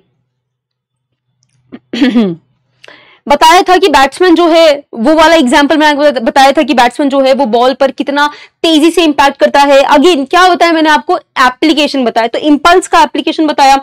सेकंड लॉ क्या कहता है? अब देखो, सेकंड लॉ F = ma कहता है, बट सेकंड लॉ ये भी कहता है कि rate of change of momentum is directly proportional to force. तो ये वाला जो आपका मैं कहूंगी ऑफिशियल स्टेटमेंट है, ये भी आपको पता होना चाहिए। इसका मतलब ये नहीं है कि F = ma नहीं है, ma भी है, बिल्कुल है, लेकिन वो इससे डिराइव होता है। एक्चुअल में क्या है आपका second law of motion? Force is directly proportional to the rate of change of momentum. तो ये आपको याद होना चाहिए। थर्ड लॉ की बात करते हैं, तो थर्ड लॉ आपको पता है, थर्ड लॉ की काफी सारे एंगल्स के बारे में हमने बात की थी कि पेयर फोर्स होता है कि नहीं, साइमल्टेनियस होता है कि नहीं होता है, क्या ये हमारा कॉज एंड इफेक्ट रिलेशनशिप दिखा रहा है, क्या इससे जो एक्सेलरेशन प्रोड्यूस होता है क्या वो भी सेम होता है? बताया था मैंने नहीं होता। दोनों के फोर्स भले ही बराबर है, मैंने उस पे फोर्स मारा, उसने मेरे पे फोर्स मारा, that is equal, but acceleration equal होगा ये भाई इसी कोई गारंटी है नहीं। तो ये भी आपको पता होना चाहिए। अगेन इन तीनों का आपको सबसे ज्यादा पता होना चाहिए एग्जाम्पल। किस किस में भाई? ब्रेक बस में लगे, कार में लगे, क्यों? अच्छा, अब आपको याद होना चाहिए कि कब हम लोग आगे की तरफ फोर्स महसूस करते हैं, कब हम पीछे की तरफ जर्क, इसको जर्क कहते हैं, कब हम आगे की तरफ जर्क महसूस करते हैं, कब हम पीछे की तरफ जर्क महसूस करते हैं, वो वाले केस क्या होते हैं, तो ये आइडेंटिफाई होना चाहिए। बुक में आपको पता है कि बुक कौन सा एक्शन लगा रहा है, देन वो रिएक्शन महसूस कर रहा है, वो रॉकेट में एक्शन रिएक्शन फोर्स कहां होता है? स्विमिंग में, again swimming is also important. Swimming में यहां लिखा नहीं है मैंने, कोई बात नहीं। स्विमिंग में भी कौन सा एक्शन होता है, कौन सा रिएक्शन फोर्स होता है, ये पता होना चाहिए। एथलीट, जब याद करिए एथलीट हाई जंप कर रहा होता है तो वो नीचे एक कुशन रखता है, एक ना बहुत ही जो बेड होता है वो बहुत ही सॉफ्ट होता है। क्यों भाई वहां पर सीमेंट की रोड क्यों नहीं रखते हैं हम, उसके पीछे कारण बताइए। बुलेट एंड गन का, क्यों बुलेट आगे फायर की जाती है तो पीछे की तरफ धक्का लगता है। अब यहां पर मैंने एग्जाम्पल जो है वो रैंडम रखे, ठीक है, ऐसा नहीं कि एक ही लॉ के रखे, नहीं, यहां मैंने सारे रैंडम एग्जाम्पल रख दिए। आपको पता होना चाहिए कि फर्स्ट लग रहा है, सेकंड लग रहा है, थर्ड लग रहा है, चारों में से मतलब जितने भी दिए हैं 1 2 3 4 5 एप्लीकेशन में कौन सा लग रहा है ये आपको पता होना चाहिए, ठीक है। आगे बढ़ते हैं, अब आ जाते हैं फोर्स। अब हम अपने फोर्थ टॉपिक पे आ गए, बस साथ रहना है, ज्यादा दिक्कत नहीं है। 9 या 10 टॉपिक है हमारे, लेकिन आपका पूरा एक्टिव रिकॉल हो जाएगा यहां बैठे बैठे। फोर्स की बात करें, कॉन्टैक्ट फोर्सेस क्या होता है, इसमें आपको एक और चीजें पता होनी चाहिए। कॉन्टैक्ट फोर्सेस तो हो गया, एक होता है सेंट्रल फोर्स क्या होता है, central and non central force क्या होता है, contact and non contact force क्या होता है, conservative and non conservative force क्या होता है। तो इन चीजों पर आपको याद होना चाहिए। आगे बढ़ते हैं, यूनिट ऑफ फोर्स पता होना चाहिए कि यूनिट्स, इसके ऊपर भी सवाल बने, कितने यूनिट ऑफ फोर्स जो है वो एग्जिस्ट करते हैं। अच्छा, न्यूटन को और क्या लिख सकते हैं, कौन से फॉर्मूला, कौन से इसके, अच्छा मैंने आपको ये बताया था कि जो हमारे यूनिट होते हैं उसके कुछ कुछ सिस्टम इस्तेमाल होते हैं। अभी हम लोग करेंटली एसआई सिस्टम का इस्तेमाल कर रहे हैं, लेकिन एक समय था जब हम सीजीएस सिस्टम का भी इस्तेमाल करते थे, एमकेएस सिस्टम भी एग्जिस्ट करता था। तो ये सब चीजों में भी आपका कुछ फोर्स का यूनिट है, याद करने, ये बताया है मैंने बिल्कुल, उसके रिस्पेक्ट में मुझे बता दीजिए कि अभी यूनिट और उसका क्या रिलेशनशिप है, ठीक है। फंडामेंटल फोर्सेस की अगर मैं बात करती हूँ, हमारे नेचर में 4 फंडामेंटल फोर्सेस हैं और उन्हीं से डिराइव होके बाकी सारी फोर्सेस जो हैं वो निकली हुई हैं। बट ये 4 फंडामेंटल फोर्सेस हैं, gravitational, weak nuclear, electromagnetic, strong nuclear force. मैं आपको यहां पर स्ट्रेंथ की बेसिस में ही बता चुकी हूं कि कौन सा बहुत स्ट्रॉन्ग है, कौन सा बहुत वीक है, उसमें आपको पता होना चाहिए। इनका आपस में कंपैरिजन बस पता होना चाहिए, और ये है क्या, अपने अपने ये फोर्स अप्लाई कहां होते हैं, इसके बारे में आइडेंटिफिकेशन होना चाहिए। आगे बढ़ते हैं, फ्रिक्शनल फोर्स कौन सा फोर्स है, कंजर्वेटिव है, नॉन कंजर्वेटिव है, इसका आइडिया होना चाहिए। स्टैटिक, काइनेटिक, काइनेटिक के रोलिंग एंड स्केटिंग है, मैंने आपको स्लाइडिंग है, मैंने आपको ये बताया था कि जब मुझे एकदम कम करना होता है फ्रिक्शन तो मैं क्या करती हूं, मैं यहां पर रोलिंग का इस्तेमाल करती हूं। क्यों भाई, चक्के लगा दिए जाते हैं, कूली क्यों अपने सर पे बोझ नहीं रखना है, तो भाई वो एक ऐसी लंबी सी वुडन का आपने देखा होगा, उसी चक्कों का इस्तेमाल करते हैं। क्यों, वो सीधे वहां पर एक ब्लॉक का भी तो कर सकता था। तो अगेन एप्लीकेशन आ गया। जब मैं इसकी बात करती हूँ फ्रिक्शनल फोर्स के एप्लीकेशन की, तो उसका हमारा यूसेज भी पता होना चाहिए और इविल भी पता होना चाहिए। आपको पता है कि जूते जल्दी फट क्यों रहे हैं, फ्रिक्शन, लेकिन मैं इस पानी के ग्लास को क्यों पकड़ पा रही हूं, ये भी फ्रिक्शन है। तो अच्छाई क्या है, बुराई क्या है, इस पूरे का आपको आइडेंटिफिकेशन होना चाहिए। ये हम बता चुके हैं। अब कंजर्वेटिव और नॉन कंजर्वेटिव में भी मैम, ठीक है, अब दिमाग में ये आ रहा होगा कि ma'am conservative and non conservative की जब मैं बात कर रही हूं तो मैं कितना डीप में जाऊं। आपको बस इतना आइडेंटिफिकेशन रखना है कि भाई वर्क पे क्या इफेक्ट पड़ रहा है, हीट जनरेट हो रही है, किसमें हो रही है, किससे मुझे इंपैक्ट पड़ना है, पाथ डिपेंडेंट कौन सा है, कौन सा नहीं है, एग्जाम्पल पता होना चाहिए। अच्छा आप बताइए, ग्रेविटेशनल फोर्स कंजर्वेटिव है कि नहीं है, इलेक्ट्रिक फोर्स कंजर्वेटिव है कि नहीं है, फ्रिक्शनल फोर्स कंजर्वेटिव है या नहीं, तो ये आइडेंटिफिकेशन होना चाहिए बस, इसमें और ज्यादा जरूरत नहीं है आपको अंदर जाने की। आगे बढ़ते हैं। वेट अ मिनट, अरे यार ज्यादा पीछे आ गए, नहीं 16 17 18 ओके। अब मैंने आपको बताया था सेंट्रीपिटल एंड सेंट्रीफ्यूगल, दोनों में से कौन सा वर्चुअल फोर्स है, लगता तो है एग्जिस्ट कर रहा है बट है कि नहीं है भाई हमको नहीं पता, ये बताइए कौन सा इनमें से। अगेन सेंट्रीपिटल फोर्स का आपको अगेन एग्जाम्पल पता होना चाहिए। रोटेशनल मोशन, अब मैं आपको बता, रोटेशनल मोशन मैंने मैराथन में कवर नहीं किया and I want you to know the reason, क्योंकि इतना ज्यादा प्रोमिनेंट टॉपिक है नहीं, पेपर में आता है नहीं आता नोबडी नोज। मैं आपको ये कह रही हूं कि ये आप तभी करिएगा जब आपका बैकग्राउंड साइंस का है, क्योंकि आपने वो पढ़ रखा है, आपको बस एक बार नजर मार के जाना है पेपर में, क्या पता आपसे आ जाए, आपके काम आ जाए। लेकिन मैंने आपको ये भी कहा है कि नॉन साइंस बैकग्राउंड के बच्चे घबराएंगे नहीं, क्योंकि आपकी जो स्ट्रेंथ है वो साइंस वालों की कमजोरी है। मान लेते मेरी कमजोरी है नहीं, मान लेते मेरी कमजोरी इकोनॉमिक्स है, तो मैं उसको लेकर परेशान रहूंगी नहीं, मैं अपनी स्ट्रेंथ को मजबूत करूंगी और ज्यादा, और अपनी वीकनेस पे इतना काम करूंगी कि भाई मैं मॉडरेट तो वहां पर परफॉर्म कर लूं। यही अप्रोच होता है एग्जाम क्लियर करने का। आ रही बात समझ? तो यहां पर मैंने सिर्फ साइंस बैकग्राउंड वालों के लिए ये दे रखा है पूरा, ठीक है, ताकि उनके पास भी एक पूरा मैप जो है वो तैयार हो जाए। चलो अब यहाँ पर जब हम बात करते हैं कि कौन कौन सी चीजों पे मैम हम ज्यादा डिटेल कर सकते हैं, देखो पहले तो आपको एनालॉजी पता होनी चाहिए कि लीनियर मोशन में और रोटेशनल मोशन में क्या, यहाँ पर अगर मैं डिस्टेंस का इस्तेमाल करूं तो वहां पर मैं एंगुलर डिस्प्लेसमेंट की बात कर रही हूं, तो क्या मतलब है उसका, तो ये पता होना चाहिए। Angular displacement, velocity, acceleration, momentum, सबके आपको फॉर्मूलाज याद होने चाहिए एंड इसका एप्लीकेशन। क्यों ऐसा होता है कि आइस पे आपको देखा होगा कि अरे इसका आइस स्केटर जो होते हैं, हाँ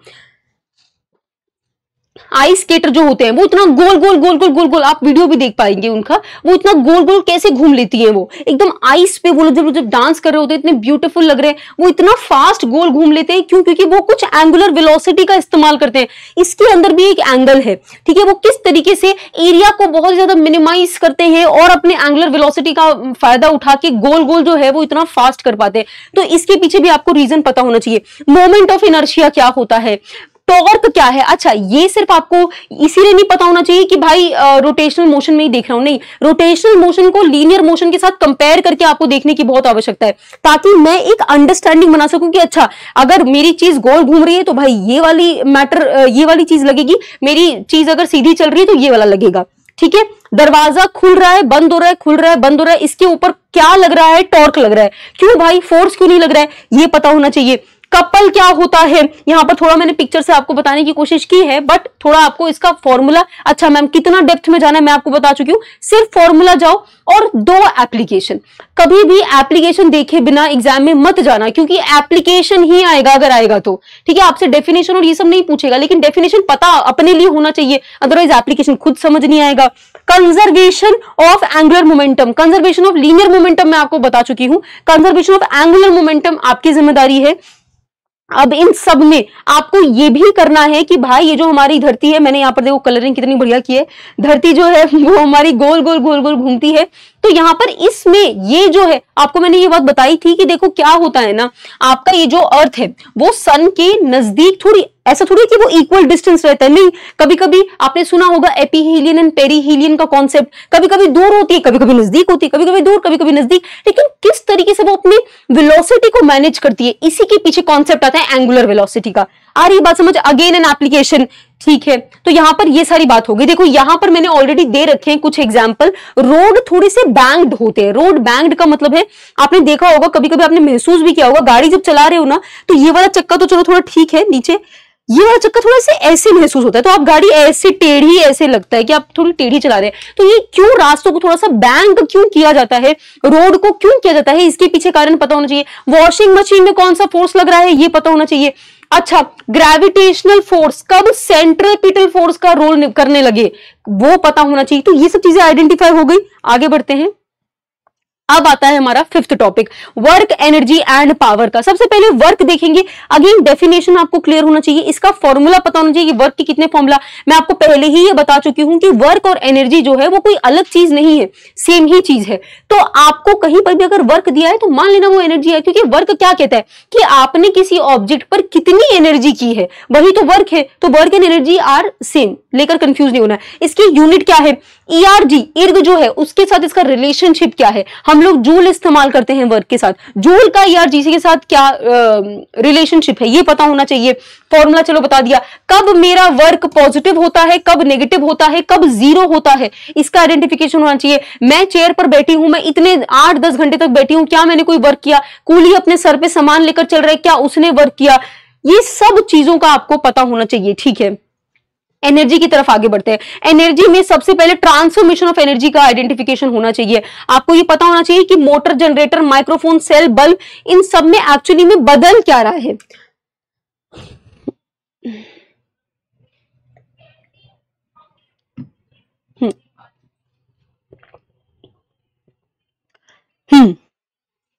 आपको सीधे पता होना चाहिए कि भाई बल्ब क्या कर रहा है, बिजली लेकर आपका क्या कर रहा है, आपके फिलामेंट को हीट कर रहा है, बहुत ज्यादा हीट कर रहा है, बहुत, फिर वो आपका इल्यूमिनेट कर रहा है, जल रहा है, वो आपको लाइट दे रहा है। तो ये पूरा प्रोसेस में भाई एनर्जी कैसे ट्रांसफॉर्म कर रही है एक से दूसरे में।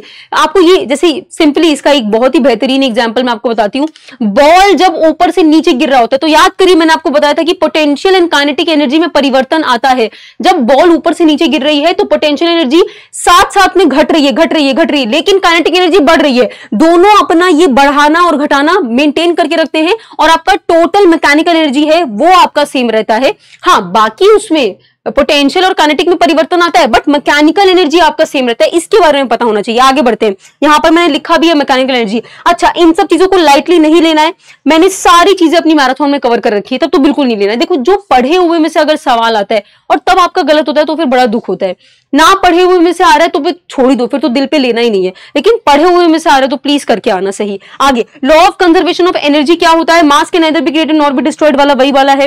ठीक है, एक यूनिट, अच्छा ये कमर्शियल यूनिट, अब CUE क्या है? कमर्शियल यूनिट ऑफ एनर्जी क्या होती है? 1 यूनिट की वैल्यू क्या है? किलोवाट आवर कितने जूल के बराबर होता है, ये आपको पता होना चाहिए। जूल के साथ क्या रिलेशनशिप है। आगे यहां पर मैंने दिखा भी रखा है कि बॉल ऊपर से नीचे गिर रहा है, काइनेटिक और पोटेंशियल एनर्जी में किस तरीके से परिवर्तन आ रहा है। पेंडुलम मेरा ऐसे ऐसे ऐसे ऐसे घूम रहा है। काइनेटिक एनर्जी मीन पोजीशन और एक्सट्रीम पोजीशन पे क्या परिवर्तन है, पोटेंशियल एनर्जी का मीन और एक्सट्रीम पे क्या डिफरेंस है।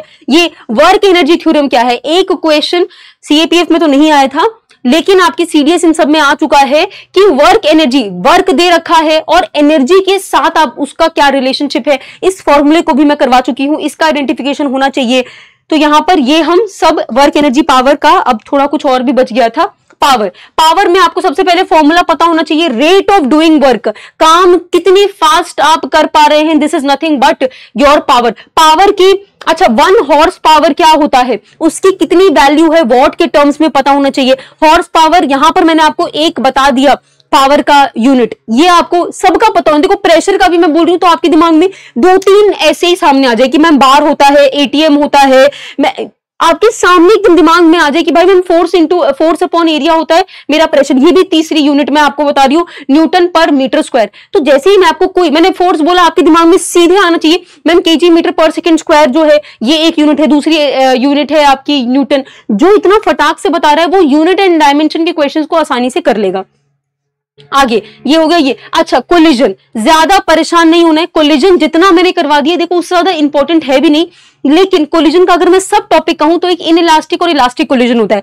मैंने कोलिजन 2 बॉल कोलाइड कर रहे हैं, उसके बाद उनका मोमेंटम क्या हो रहा है, इसके ऊपर मैंने आपको दिया था, अंडरस्टैंडिंग करवाई थी आपकी। एक जो मेन फॉर्मूला है ना, बस वही इंपॉर्टेंट है, बाकी तो कुछ नहीं। लेकिन एक्चुअली में उस फॉर्मूले में परिवर्तन आ जाता है अगर मेरा इलास्टिक कोलिजन है या फिर मेरा इनइलास्टिक कोलिजन है, तो वहां पर ये दोनों जो टॉपिक है वो एक रोल निभाते हैं। अदर देन दैट तो इनका कोई ऐसा रोल नहीं है। आगे बढ़ते हैं, अपना 6 टॉपिक बस खत्म होने वाला है। चलिए ऑसिलेशन, वेव एंड साउंड की तरफ बढ़ते हैं। सबसे पहले अच्छा, एक बच्चे ने मैसेज किया था पीरियोडिक, ऑसिलेटरी एंड SHM के ऊपर उनका कोई कंफ्यूजन था कि मैम पेंडुलम का जो रोटेशन होता है वो पीरियोडिक है कि ऑसिलेटरी। देखो, मैं एक चीज बता दूं, मैंने आपको बताई थी ये सब चीजें कि आप इसको वेन डायग्राम की तरह समझिए कि दुनिया में जितनी भी चीजें हैं आपके सामने, जो भी आपके एक इंटरवल के बाद अपने आप को रिपीट कर रही है, वो आपका पीरियोडिक है।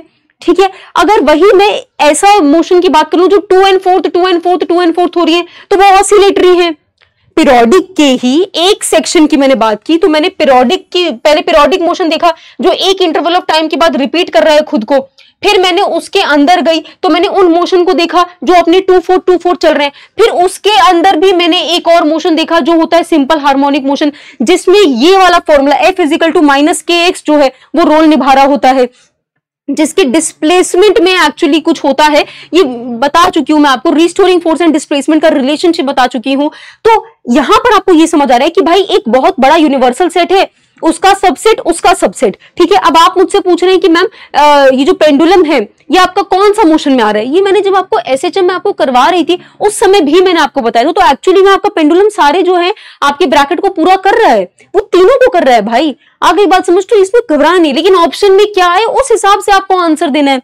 ठीक है, चलो, तो उस कुछ क्या होते हैं आपके जो क्वेश्चंस आते हैं कमेंट में, कुछ क्वेश्चंस जो आपके आते हैं वो कमेंट में टाइप करना थोड़ा सा मुश्किल हो जाता है, तो उनके लिए मैं ऐसे वीडियो में कभी-कभी बता देती हूँ। ऐसा मत सोचना कि आपकी जो चीजें वो इग्नोर हो गई, वो आंसर थोड़ा लेट होता है, इग्नोर नहीं होता है। आगे बढ़िए, पेंडुलम का मैं आपको पेंडुलम को ऑलरेडी बता चुकी हूं।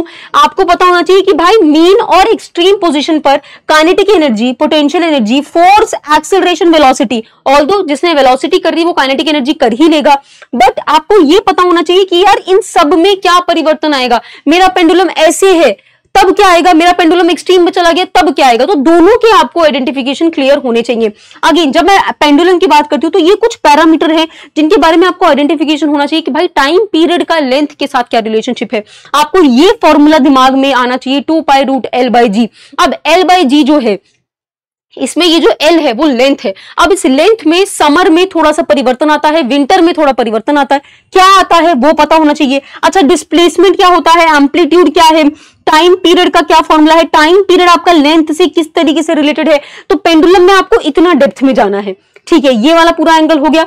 अब मैं बात करती हूँ वेव्स। देखो वेव्स दो प्रकार की होती हैं। अगर मैं बात करूं तो एक होता है मैकेनिकल, एक होता है इलेक्ट्रोमैग्नेटिक वेव्स। अब अगर मैं मैकेनिकल वेव्स के भी अंदर जाऊं और मैं मैकेनिकल वेव्स के अंदर जा रही हूं कि भाई पार्टिकल का मोशन देख लो भाई कैसा होता है, तो मैंने देखा कि ट्रांसवर्स और लॉन्गिट्यूडनल वेव, तो जो मेरा ट्रांसवर्स है वो पार्टिकल किस तरीके से चल रहा है, लॉन्गिट्यूडनल किस तरीके से। अभी मैं डेप्थ में नहीं जाऊंगी क्योंकि फिर तो पढ़ाना ही हो गया। चलो कौन सा वेव, सॉलिड लिक्विड गैस, कौन से मीडियम में मेरा ये वाला वेव जो है वो जनरेट हो सकता है, कौन सा नहीं हो सकता है। अच्छा यहां पर क्रेस्ट एंड ट्रफ कौन बना रहा होता है, कंप्रेशन और रेयर फ्रैक्शन कौन बना रहा होता है, ये मुझे आइडेंटिफिकेशन होना चाहिए। अच्छा कंप्रेशन एंड रेयर फ्रैक्शन आपका साउंड वेव बना रहा है। अच्छा sound wave pressure variation, density variation इस नाम से भी बोलते हैं, तो भी कंफ्यूज नहीं होना है। आगे बढ़िए। अब मैं ईएम वेव्स, इलेक्ट्रोमैग्नेटिक वेव्स की बात करती हूँ तो सबसे इंपॉर्टेंट हो जाता है स्पेक्ट्रम। आपको पूरा वो मैंने आपको बताया था कैसे, मैंने ये तरीका भी आपको बता रखा है कि किस तरीके से आप याद करेंगे। गक्स वेमर याद करिए, ये बताया था कैसे आप इसमें। अच्छा देखो इसमें यह भी पता होना चाहिए कि किसका वेवलेंथ किससे ज्यादा है, किसका फ्रीक्वेंसी किससे ज्यादा है, किसका एनर्जी किससे ज्यादा है। मैंने आपको यह भी बताया था कि फ्रीक्वेंसी और एनर्जी का कैसे रिलेशनशिप होता है, और आप किस तरीके से याद रखेंगे कि किसका एक्सरे का यूवी से ज्यादा है कि यूवी का एक्सरे से ज्यादा है वेवलेंथ या फ्रीक्वेंसी फॉर, बताइए ये सब। तो ये सब चीजों का जो जवाब है वो आप सिर्फ स्पेक्ट्रम से ड्रॉ कर सकते हैं। अच्छा नेचर क्या है आपको ये पता होना चाहिए। स्पीड क्या है, मतलब आपकी जो इलेक्ट्रोमैग्नेटिक रेज होती हैं वो किस स्पीड से आपकी जा रही हैं, उनका नेचर क्या है, क्या वो लॉन्गिट्यूडनल है, क्या वो ट्रांसवर्स है, आप खुद बताइए, खुद सोचिए। एप्लीकेशन क्या क्या है, सबका एप्लीकेशन, गामा का कहाँ कहाँ इस्तेमाल हो रहा है, यूवी का कहाँ कहाँ इस्तेमाल हो रहा है, एक्सरे का कहाँ कहाँ। इसमें मैं अब ये नहीं कहूंगी कि 8 एप्लीकेशन याद कर लो, नहीं, 2 सबके याद रख लो, ठीक है। गूगल पे टाइप करो, वैसे ये करवाया हुआ है, मान लो आपने नहीं देखा है, गूगल पे टाइप करो एक्सरे एप्लीकेशन, सामने जो 2 आता है बस उसी को याद करो, तीसरा समझ नहीं आ रहा भाड़ में जाए। आगे ये सब हमारा क्लियर हो गया। अच्छा वैक्यूम में क्या ये ट्रैवल कर सकता है, क्या नहीं कर सकता, क्या मैकेनिकल वेव वैक्यूम में ट्रैवल कर सकते हैं या नहीं कर सकते, बताइए हाँ या ना। अब अगर आपको लग रहा है कि मैम हाँ कर सकते हैं तो देखिए फिर तो गड़बड़ है, ठीक है। आपको ये सब नहीं बोलना है, मैकेनिकल वेव पता होना चाहिए, उनको मीडियम की आवश्यकता होती है, ईएम वेव्स को मीडियम की आवश्यकता नहीं होती है। याद आ रहा है अब कुछ, चलिए इतना हो गया, ये करवा दिया, ठीक है। अब आ जाते हैं हम साउंड पे। एक मिनट चलो अब साउंड हम देख रहे हैं क्या क्या करना है। सबसे पहले किन किन फैक्टर पे साउंड, मैं टेम्परेचर बढ़ा दूं साउंड पे क्या परिवर्तन आएगा, प्रेशर पे, ह्यूमिडिटी, डेंसिटी, इन सब का आपको आइडेंटिफिकेशन होना चाहिए। आगे स्पीड की जब मैं बात करूं, स्पीड यहां पर अच्छा ये ना एक टेबल ही है आपकी एनसीईआरटी में, मैंने आपको दिखाया भी था कि उसमें एक्चुअली में आपको बस एक अंडरस्टैंडिंग रखनी है कि भाई सॉलिड और लिक्विड में इतना कौन कौन से ज्यादा है कौन से कम है। सबसे बेहतरीन मैंने यहाँ लिख तो दिया है कि गैस में सबसे फास्टेस्ट हाइड्रोजन गैस में करता है, लिक्विड में सबसे फास्टेस्ट वाटर में करता है, एंड सॉलिड में एल्यूमिनियम में कर रहा है। अब यहां पर अगर आप मुझसे बोलें कि मैम सबसे फास्ट, तो मैंने आपको बताया था कि सॉलिड लिक्विड गैस का भी आपको पता होना चाहिए कंपैरिजन, सबसे ज्यादा सॉलिड में करता है, फिर कम लिक्विड, फिर कम गैस। तो यहां एक तो वो वाला पता होना चाहिए, दूसरा एक ये पता होना चाहिए कि अगर मैं लिक्विड के ही अंदर जाऊं तो किस में फास्ट हो रहा है, कुछ समझ आए। अच्छा फिर से सबसे पहले आपको ये पता होना चाहिए कि सॉलिड लिक्विड गैस में क्या रिलेशनशिप है, किसमें फास्ट करता है स्पीड, किसमें साउंड का जो स्पीड है वो ज्यादा है, किसमें कम है। दूसरा सॉलिड के ही अगर अंदर चली जाऊं तो उसमें कौन सा ज्यादा है कौन सा कम है, अब समझ आया, ठीक है। अब यहां पर नेचर की बात होती है, क्या लॉन्गिट्यूडनल है, ट्रांसवर्स है, ये पता होना चाहिए। कैरेक्टरिस्टिक की बात करूं, पिच किस पे डिपेंड करता है, फ्रीक्वेंसी पे करता है कि एम्पलीट्यूड पे करता है, लाउडनेस किस पे करता है। अच्छा डेसिबल क्या है, हम कहते हैं कि भाई 80 डेसिबल का होना चाहिए, 90 डेसिबल का होना चाहिए, 90 ज्यादा हो गया 80 कम, ये सब क्या है, ये साउंड को क्या कर रहा है, ये मेजर कैसे कर रहा है, ये पता होना चाहिए।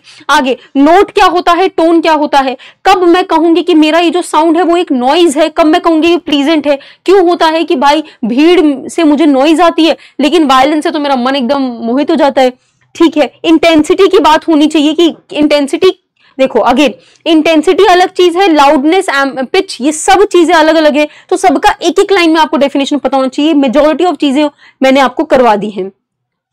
किसका पिच, पिच के साथ रिलेशनशिप पता होना चाहिए। चाइल्ड का पिच ज्यादा है अडल्ट से, वुमेन का ज्यादा है मेन से, तो ये एप्लीकेशन अगेन एप्लीकेशन बेस्ड है। रिफ्लेक्शन ऑफ साउंड बताया था उस समय, रिफ्लेक्शन ऑफ साउंड के बारे में पता होना चाहिए। मल्टीपल रिफ्लेक्शन कहां कहां हो रहे हैं, ये जो आपके ये भोपू ये सब होते हैं बड़े बड़े माइक पे लगा के लोग बोलते हैं, उस पे कौन सा एप्लीकेशन लग रहा है। अच्छा एको में और रेवर्बरेशन में क्या फर्क है, आपको ये पता होना चाहिए कि एको की कौन कौन सी कंडीशंस होती हैं जो इंपॉर्टेंट होती है, कितने डिस्टेंस की, वो टाइम वाला भी बताया था 0.1 सेकंड, वो पता होना चाहिए। 17.2 मीटर्स वाला डिस्टेंस का आइडेंटिफिकेशन होना चाहिए। तो ये हो गया, मल्टीपल रिफ्लेक्शन के यूजेस का पता होना चाहिए। आगे बढ़ते हैं, यहां पर पूरा क्लियर हो गया। अगेन ईयर जो है इसको बाद में देखेंगे, अभी रुक जाओ। ये टर्म्स अगेन सिंपल क्लियर रखना है। Frequency, speed, amplitude, time, time का फ्रीक्वेंसी के साथ क्या रिलेशनशिप है, इनवर्स रिलेशनशिप है। वेवलेंथ, स्पीड, और मैं अपने अगर फ्रीक्वेंसी को रिलेशनशिप देना चाहूं तो इस तरीके से दे सकती हूं, speed is equal to wavelength into frequency. आगे बढ़ो, प्रेशर वेरिएशन और डेंसिटी वेरिएशन क्या होता है, साउंड वेव को क्यों ऐसा कहते हैं, ये भी आपको पता होना चाहिए। Range of hearing, Audible range क्या है, इंफ्रासोनिक क्या है, अल्ट्रासोनिक क्या है। अल्ट्रासोनिक आपके लिए बहुत इंपॉर्टेंट हो जाती है क्योंकि उसके बहुत ज्यादा एप्लीकेशन इंपॉर्टेंट है, वो हम आगे देखेंगे यहां पर। लेकिन इंफ्रा अल्ट्रा ऑडिबल में भी रेंज पता होना चाहिए। अच्छा बैट और प्रोपोइज, कौन सा पर्टिकुलर ये जो यहां पर रेंज ऑफ हियरिंग है वो किसके लिए अप्लाई होती है, ये पता होना चाहिए। अच्छा ह्यूमंस किस में आ गए, वैसे पता ही होगा आपको, बट स्टिल मान लो यही सवाल सबसे आसानी पूछ ले तो आपको आइडेंटिफिकेशन होना चाहिए। ये हो गया। अब ईयर पे थोड़ा सा मैं और अगर अंदर जाऊं तो इनर, मिडिल, आउटर, इसमें देखो सबसे इंपॉर्टेंट मैं कहूंगी आपको मिडिल के जो आपके पार्ट ऑफ ईयर है वो बहुत इंपॉर्टेंट होते हैं। क्या क्या नाम है उसका पता होना चाहिए। अगेन कॉक्लिया क्या होता है, एक जो बच्चे कान से नहीं सुन पाते हैं उनके लिए एक होता है कॉक्लियर इम्प्लांट।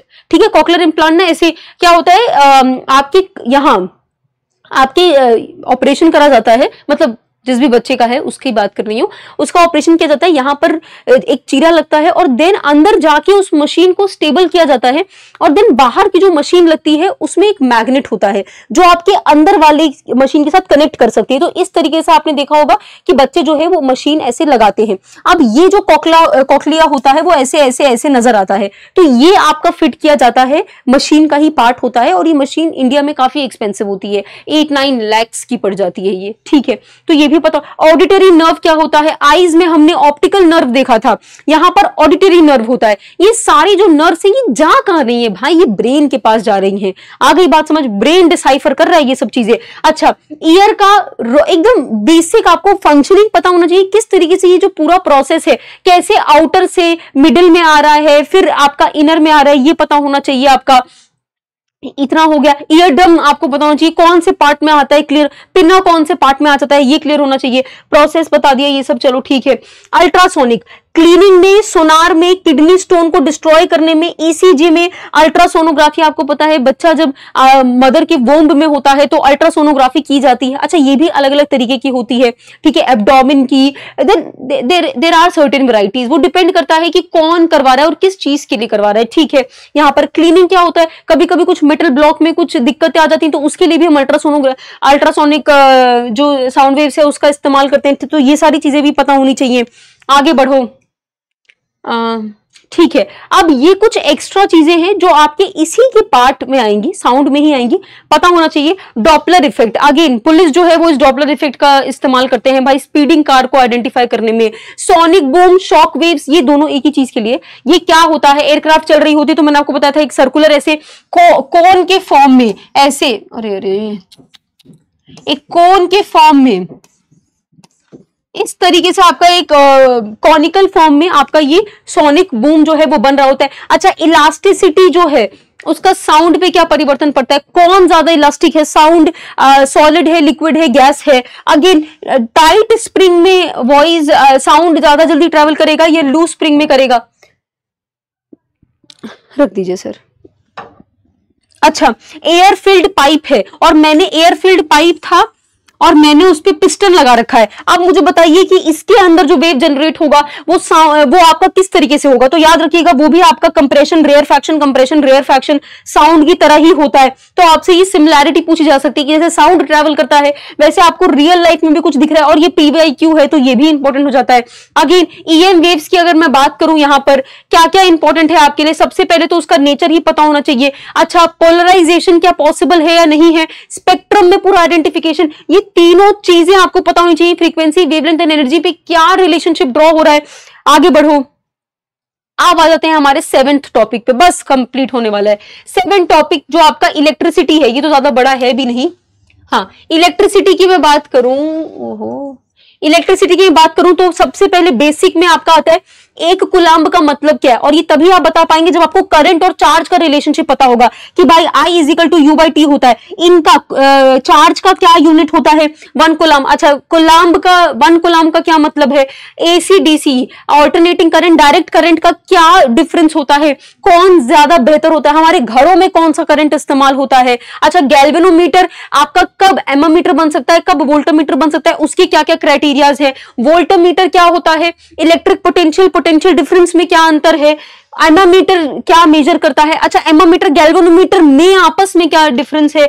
सिंबल ज्यादा नहीं लेकिन रियोस्टेट के थोड़ा सा आपको पता होना चाहिए। रियोस्टेट जिसमें आपको पता है हम रेजिस्टेंस को बदल सकते हैं, वेरिएबल रेजिस्टेंस भी कहते हैं, ये पता होना चाहिए। जब मैं पावर की बात करूं तो दुनिया भर के जो आपके फॉर्मूलाज हैं उसको मैंने यहाँ लिख दिया है।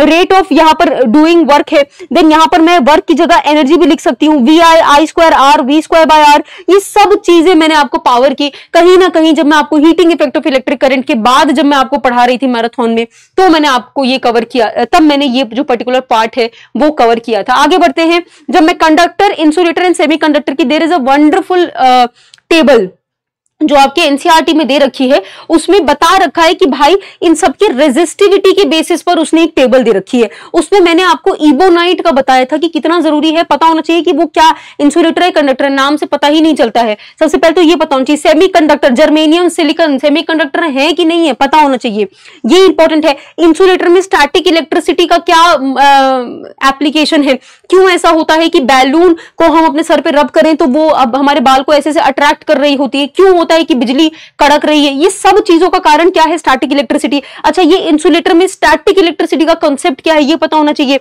मेटल एलॉयज, मैंने आपको बताया कि कंडक्टर, इंसुलेटर, सेमीकंडक्टर का एक बेहतरीन टेबल आपके एनसीईआरटी में दिया हुआ है। एक बार उस टेबल को देखेंगे, ऑलरेडी मैंने कवर किया बट जिन बच्चों ने नहीं किया उनके लिए आप उस टेबल को देखेंगे, एक कंपैरिजन ड्रॉ करने की कोशिश करेंगे कि भाई कौन सा क्या इंपॉर्टेंट है। बस एक क्रोनोलॉजी कि भाई अच्छा इसमें ये वाला जो कंडक्टर है वो बहुत उसकी रेजिस्टिविटी कम है, इसकी ज्यादा है। कंडक्टर देखो ऐसा नहीं होता है कि रेजिस्टेंस कंडक्टर में नहीं होता है लेकिन आपके इंसुलेटर और सेमीकंडक्टर से बहुत कम होता है, बस इतना पता होना चाहिए। आगे बढ़ो, okay 2 minute.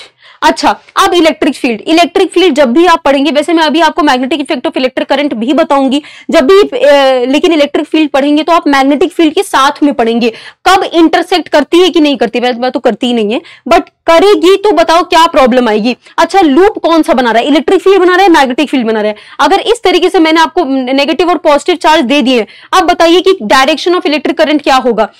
Electric field lines जो है वो किस डायरेक्शन में बनेंगी ये बताइए। अच्छा, चार्ज अगर पॉजिटिव चार्ज में दे देती हूँ, नेगेटिव चार्ज देती हूँ तो कौन सा किस डायरेक्शन में जाएगा, इसका आइडेंटिफिकेशन होना जरूरी है। इलेक्ट्रिक फील्ड का फॉर्मूला फोर्स और चार्ज के साथ क्या है, क्या ये वेक्टर है, क्या ये स्केलर है, वैसे अभी बता ही दिया मैंने बट इसके बारे में भी आइडेंटिफिकेशन होना चाहिए। ओम्स लॉ क्या होता है, उसके लिए कुछ प्री कंडीशन होती है तभी वो ओम्स लॉ जो है वो आपका पूरा हो रहा होता है। तो ओम्स लॉ के बारे में अंडरस्टैंडिंग होनी चाहिए। रो L/A है। अच्छा, रो क्या है, L क्या है, A क्या है, रेजिस्टेंस किस किस पर डिपेंड कर रहा है। अच्छा, लेंथ अगर मैं बढ़ा दूं घटा दूं क्या होगा, एरिया बढ़ा दूं घटा दूं क्या होगा। अगर मैं मेटल में परिवर्तन ला दूं, एल्यूमिनियम से मैं कॉपर वायर के पास चली जाऊं तब मेरी रेजिस्टेंस पे क्या अंतर पड़ेगा। अच्छा, कंडक्टिविटी और रेजिस्टिविटी का क्या रिलेशनशिप है, कंडक्टिविटी का क्या यूनिट है और आपका रेजिस्टिविटी का क्या यूनिट है। अब लास्ट जो टॉपिक है वो आपका heating effect of electric current की बात करता है। Heating effect of electric current के सबसे इंपॉर्टेंट है application, heater, bulb, fuse, iron. आप अपने घर में प्रेस यूज करते हैं, ठंडियों में हीटर इस्तेमाल करते हैं, सबके ऊपर आपका heating effect of electric current लग रहा होगा। अच्छा, इसका फॉर्मूला क्या है? सबसे आसान फॉर्मूला है ये वाला, I² RT वाला याद करना। बाकी सारे थोड़े से डिफिकल्ट हो जाते हैं, लेकिन एक याद करो, बाकी सब में परिवर्तन ओम्स लॉ का इस्तेमाल। अच्छा, ओम्स लॉ क्या होता है? V = IR, ये पता होना चाहिए। इसका इस्तेमाल करो यहां पर और अपना मनचाहा जो भी आपको क्वेश्चन में दे रखा है उसका इस्तेमाल करके आगे बढ़ो। रेजिस्टर मैं सीरीज में लगाती हूँ, पैरेलल में लगाती हूँ, मेरा इक्विवेलेंट रेजिस्टेंस क्या हो जाता है? अच्छा, कौन सा मेरा बेहतर है? घरों में हम कौन सा ज्यादा इस्तेमाल करते हैं? अच्छा, पैरेलल क्यों इस्तेमाल करते हैं?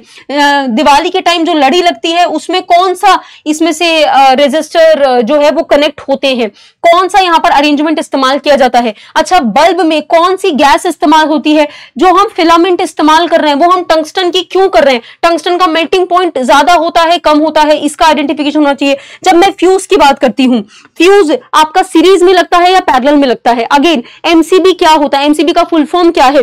कई बार हम बोलते हैं भाई एमसीबी एक बार चेक करके आना, लाइट जब जाती है तो एक बार। अगेन, फ्यूज जो है उसमें जो वायर होती है वो क्या इस्तेमाल होती है? अच्छा, फ्यूज और जो बल्ब में जो फिलामेंट लग रहा है उसमें जो वायर इस्तेमाल, अल्टीमेटली वो फिलामेंट जो होता है वो वायर ही होता है, बट इतना छोटा इस्तेमाल होता है कि हमें लगता नहीं है कि भाई वो वायर है, लेकिन वो वायर ही है। तो इन दोनों में से किसका मेल्टिंग पॉइंट ज्यादा होता है, किसका कम होता है? कंपैरिजन पता होना चाहिए। फ्यूज का हम अपने घरों में इस्तेमाल क्यों करते हैं ये पता होना चाहिए। कैसे वो heating effect of electric current का यूज कर रहा है उसका आइडेंटिफिकेशन होना चाहिए। यहां हमारा इलेक्ट्रिसिटी पूरा होता है। हम अब 8वें टॉपिक पे आ गए, 2 और टॉपिक बचे हैं, then we are good to go. अब magnetic effect of electric current की अगर हम बात करें, सबसे पहले electric field and magnetic field को कंपेयर करके आप देखेंगे क्या फेरोमैग्नेटिक, डायमैग्नेटिक एंड पैरामैग्नेटिक। एक बार बस देख लेना ये किस तरीके के मटेरियल होते हैं, कोबाल्ट निकल किस में आ रहा है, आयरन किस में आ रहा है, बस एक अंडरस्टैंडिंग होनी चाहिए। ये मैंने नहीं करवाया है क्योंकि ज्यादा सवाल नहीं बनते हैं, बट एक अंडरस्टैंडिंग आप डेवलप कर सकते हो। अच्छा, ये कौन से साइंटिस्ट थे जिन्होंने एक्चुअली में इस फिनोमेना को आइडेंटिफाई किया कि इलेक्ट्रिसिटी एंड मैग्नेटिज्म रिलेटेड होते हैं?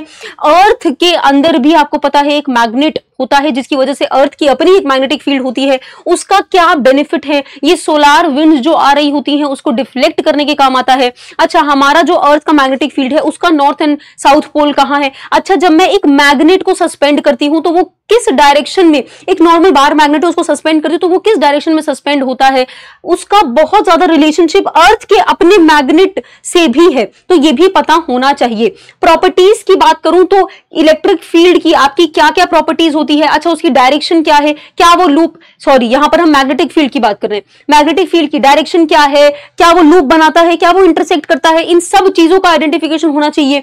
कब मेरे को देख के पता चलता है कि अगर फील्ड लाइंस क्लोज हैं तो क्या वो वीक है कि स्ट्रांग है?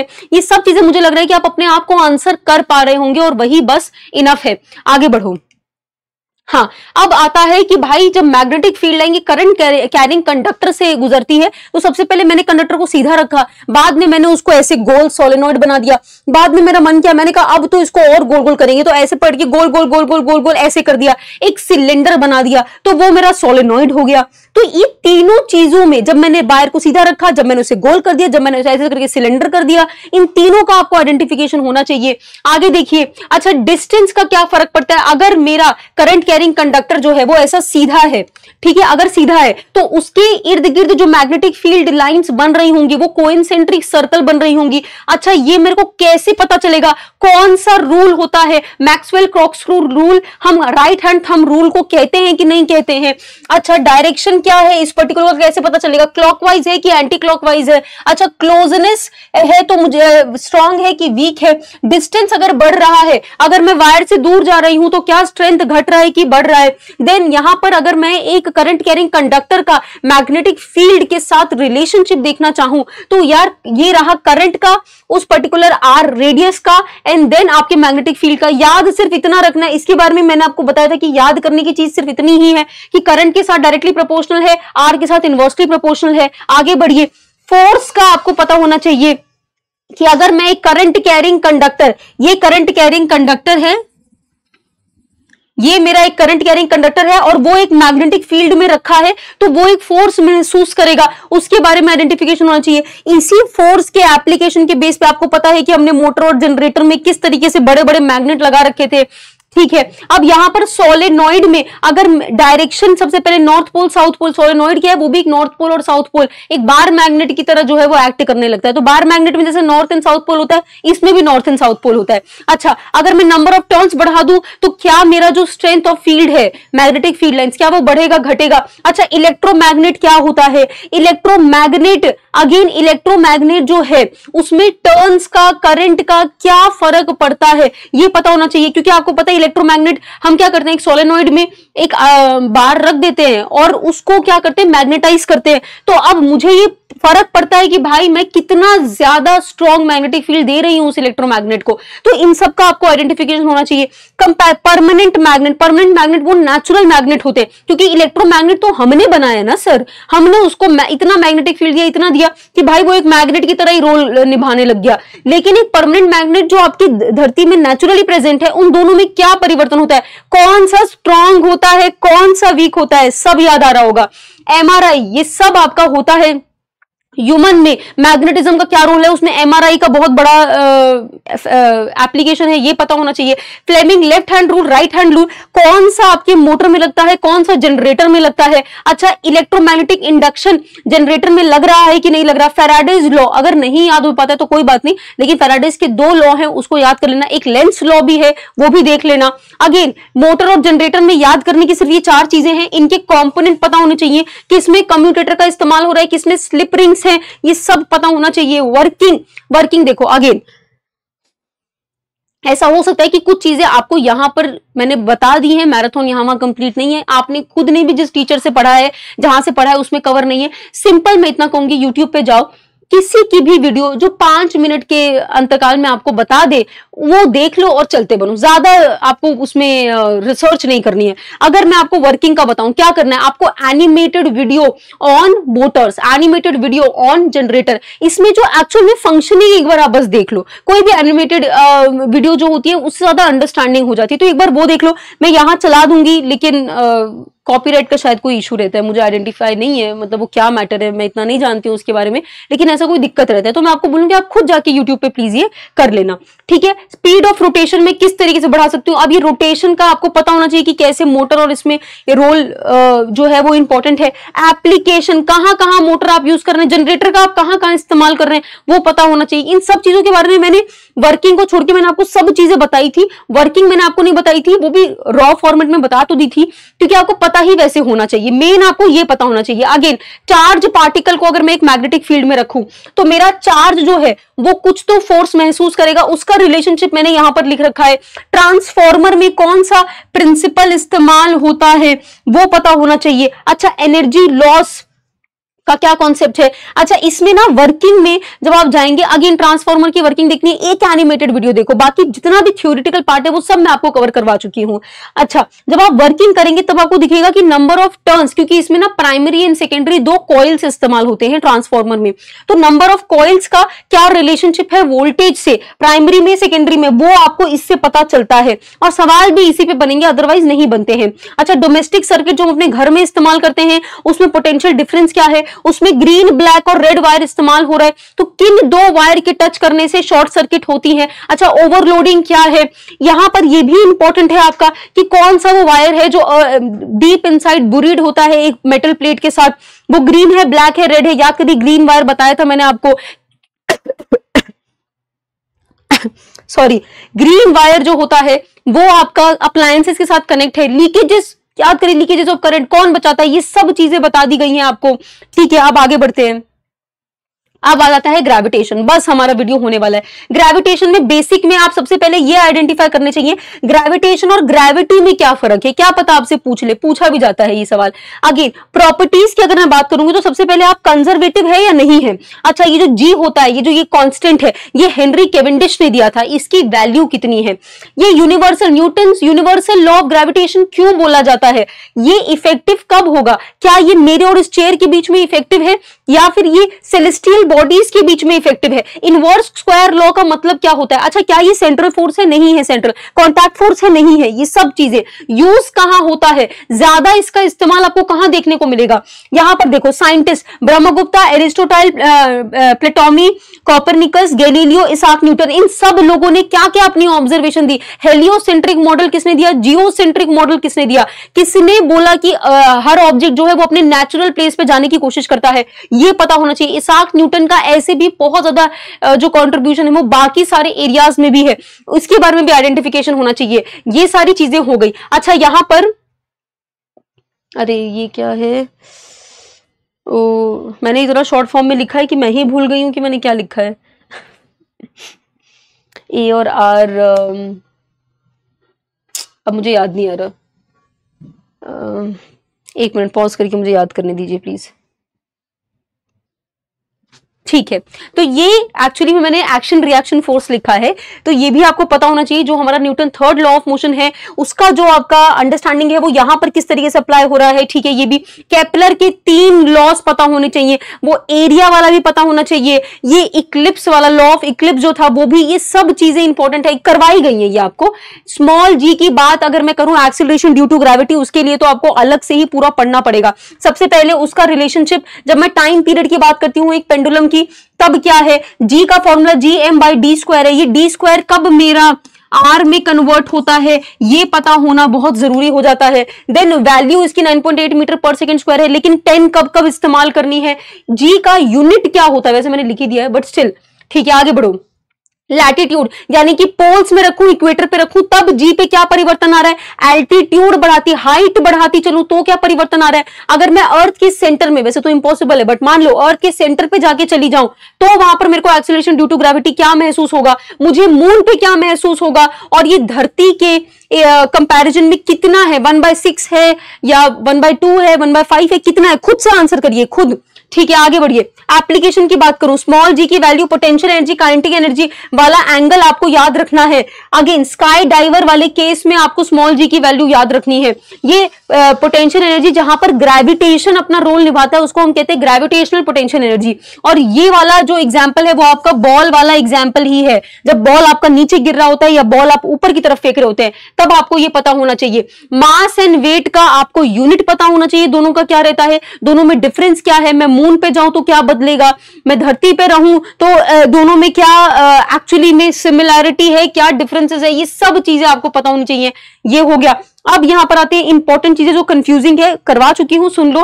फ्री फॉल क्या होता है, वेटलेसनेस क्या होता है, एस्ट्रोनॉट क्या महसूस करते हैं, एक इंसान ऊपर से नीचे गिर रहा होता है तो वो क्या महसूस करता है, लिफ्ट में। अच्छा, ये लिफ्ट वाला जो केस है ये मैं आपको ग्रेविटेशन में मैराथन में करवाना भूल चुकी थी, अगर समय होगा तो 10 मिनट देखिए लिफ्ट का एक बार पढ़ लीजिएगा। ठीक है, यहां पर कोई भी YouTube पे वीडियो जाके देख लेना, पता नहीं उस समय कैसे मेरे से ये छूट गया। एक लिफ्ट छूटा है और एक मेरे से आर्चिमेड्स प्रिंसिपल छूटा है। आर्चिमेड्स प्रिंसिपल ऐसे मैंने एक्चुअली में नहीं आर्चिमेड्स मैंने कवर करा था, आर्चिमेड्स प्रिंसिपल मैंने कवर जरूर किया था लेकिन फिजिक्स वाले में नहीं किया था। मैं किसी केमिस्ट्री या दूसरी वाली वीडियो में मैंने उसको एक समझा दिया था। ठीक है, चलो। तो ऐसा भी देखो कभी कभी हो जाता है कि कुछ चीजें यहां की उधर एक्सप्लेन कर दी हैं बट की गई हैं, ये पता है मुझे। एस्केप वेलोसिटी क्या होता है, अच्छा सन और मून की एस्केप वेलोसिटी क्या है, कहां पर एटमॉस्फेयर जो है वो रह नहीं पाता है, कहां गैसेस जो है वो फटाक से निकल जाती हैं, ये सब चीजें मैंने बताई थी। ऑर्बिटल वेलोसिटी ये बताया नहीं है मैंने, लेकिन ये देख सकते हो। ऑर्बिटल वेलोसिटी और एस्केप वेलोसिटी का अपना रिलेशनशिप है। These two concepts are for the science student, जिनका ये बैकग्राउंड है, जितना वो अगर वो एक्स्ट्रा करना चाहते हैं। अच्छा, ऐसा भी हो सकता है कि नॉन साइंस बैकग्राउंड वाले स्टूडेंट पढ़ा बहुत अच्छे से, कुछ एक्स्ट्रा करना चाहते हो तो भी ये कर लो। ठीक है, बाकी बच्चे अपना 90% पे फोकस रखेंगे। आगे कहां गया, अच्छा सॉरी, अब हमारा ये आखिरी टॉपिक है मिसलेनियस। एक बात मैं आपको बताना चाहूंगी, मिसलेनियस मैंने आपको नहीं पढ़ाया है। ठीक है, इसीलिए नहीं पढ़ाया था क्योंकि मेरा वो फोकस नहीं रहता, वहां से क्वेश्चन आने के चांसेस बहुत ही ज्यादा कम रहते हैं। तो मैं 3 क्वेश्चन 4 क्वेश्चन के लिए मैं इतना परेशान नहीं होती हूँ, लेकिन जितने मैंने आपको करवाए हैं उसका आपको मैं बता सकती हूँ। अब ये 3-4 क्वेश्चन जो भी मैं कह रही हूँ इसका मतलब ये नहीं कि फिजिक्स से ही मिसलेनियस के 3-4 क्वेश्चन आएंगे, नहीं नहीं, फिजिक्स केमिस्ट्री एंड बायो तीनों को मिलाकर एक 2 क्वेश्चन मिसलेनियस के आते हैं। मतलब मिसलेनियस पढ़ने से आप इतना पढ़ेंगे तब जाके उसमें एक क्वेश्चन आने के चांसेस हैं। तो मुझे इतना लगता नहीं है बेनिफिट, लेकिन कोर्स में तो मुझे सब कराना है, तो मैंने ये कोर्स में सब पढ़ाया था। ठीक है, तो आपको मैं एक अंडरस्टैंडिंग दे रही हूँ, क्योंकि आपने भी खुद से पढ़ा होगा, आपने भी किसी से पढ़ा होगा, तो देख लो कि ये सब चीजें कवर है या नहीं है। सबसे पहला, फंडामेंटल एंड डिराइव्ड यूनिट क्या होती है। अच्छा, मास फंडामेंटल यूनिट है, तो फोर्स क्या है, डिराइव्ड यूनिट है। आगे बढ़ो, डिस्टेंस के कितने कितने यूनिट होते हैं। कुछ यूनिट जो होते हैं वो बहुत ही छोटे होते हैं, जैसे पिकोमीटर, एंगस्ट्रॉम, फर्मी, माइक्रोमीटर, ये छोटे छोटे डिस्टेंसेस के लिए इस्तेमाल होते हैं। मुझे एटम का रेडियस फाइंड आउट करना है तो मैं इस्तेमाल करूंगी, लेकिन अगर मुझे बड़े बड़े डिस्टेंस इस्तेमाल करने होते हैं तो मैं लाइट ईयर, एस्ट्रोनॉमिकल यूनिट या पार्सेक, ये सारे यूनिट्स हैं जिनका इस्तेमाल long distances and short distances के लिए किया जाता है। डायमेंशन जो है वो आपको एमएलटी वाला पता होना चाहिए।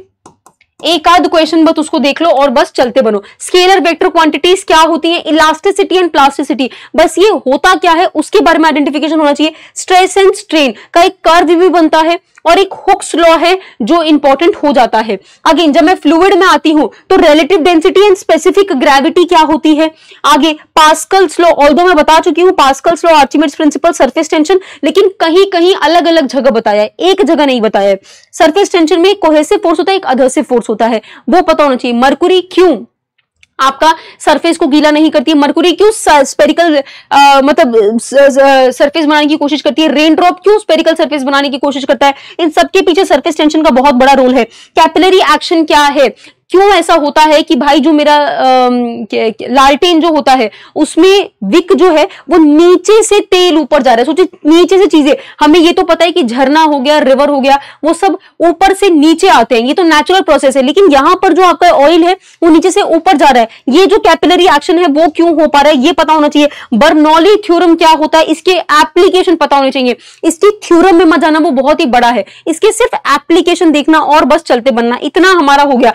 बायंट फोर्स क्या होता है, अपवर्ड होता है, डाउनवर्ड होता है, क्या होता है ये पता होना चाहिए। आगे जब मैं सोर्स ऑफ एनर्जी पे बढ़ती हूं तो रेन्यूएबल सोर्स और नॉन रेन्यूएबल क्या होते हैं। फ्यूल में जब आप फ्यूल, डीजल, पेट्रोल ये सब जब पढ़ेंगे अब आप, केरोसिन ये सब, तो किसकी कैलोरीफिक वैल्यू, हाइड्रोजन गैस, ये सब चीजें जो भी आपकी एज अ फ्यूल इस्तेमाल होती है, मीथेन, सब धीरे धीरे याद आ रहा है मेरे को, ये सब जो है वो आपकी कैलोरीफिक वैल्यू किसकी सबसे हाईएस्ट होती है, ये भी मैंने आपको बताया था। कैलोरीफिक वैल्यू क्या होती है वो भी बताया था। फॉसल फ्यूल में सबसे ज्यादा इंपॉर्टेंट है आपके लिए कोयल एंड पेट्रोलियम पता होना। कोयल के क्या डिफरेंट डिफरेंट टाइप्स होते हैं, पेट्रोलियम प्रोडक्ट कौन कौन से होते हैं ये पता होना चाहिए। ये मैंने आपको केमिस्ट्री में देखो करवाया मैंने वहां था, लेकिन यहां पर भी हेल्पफुल है।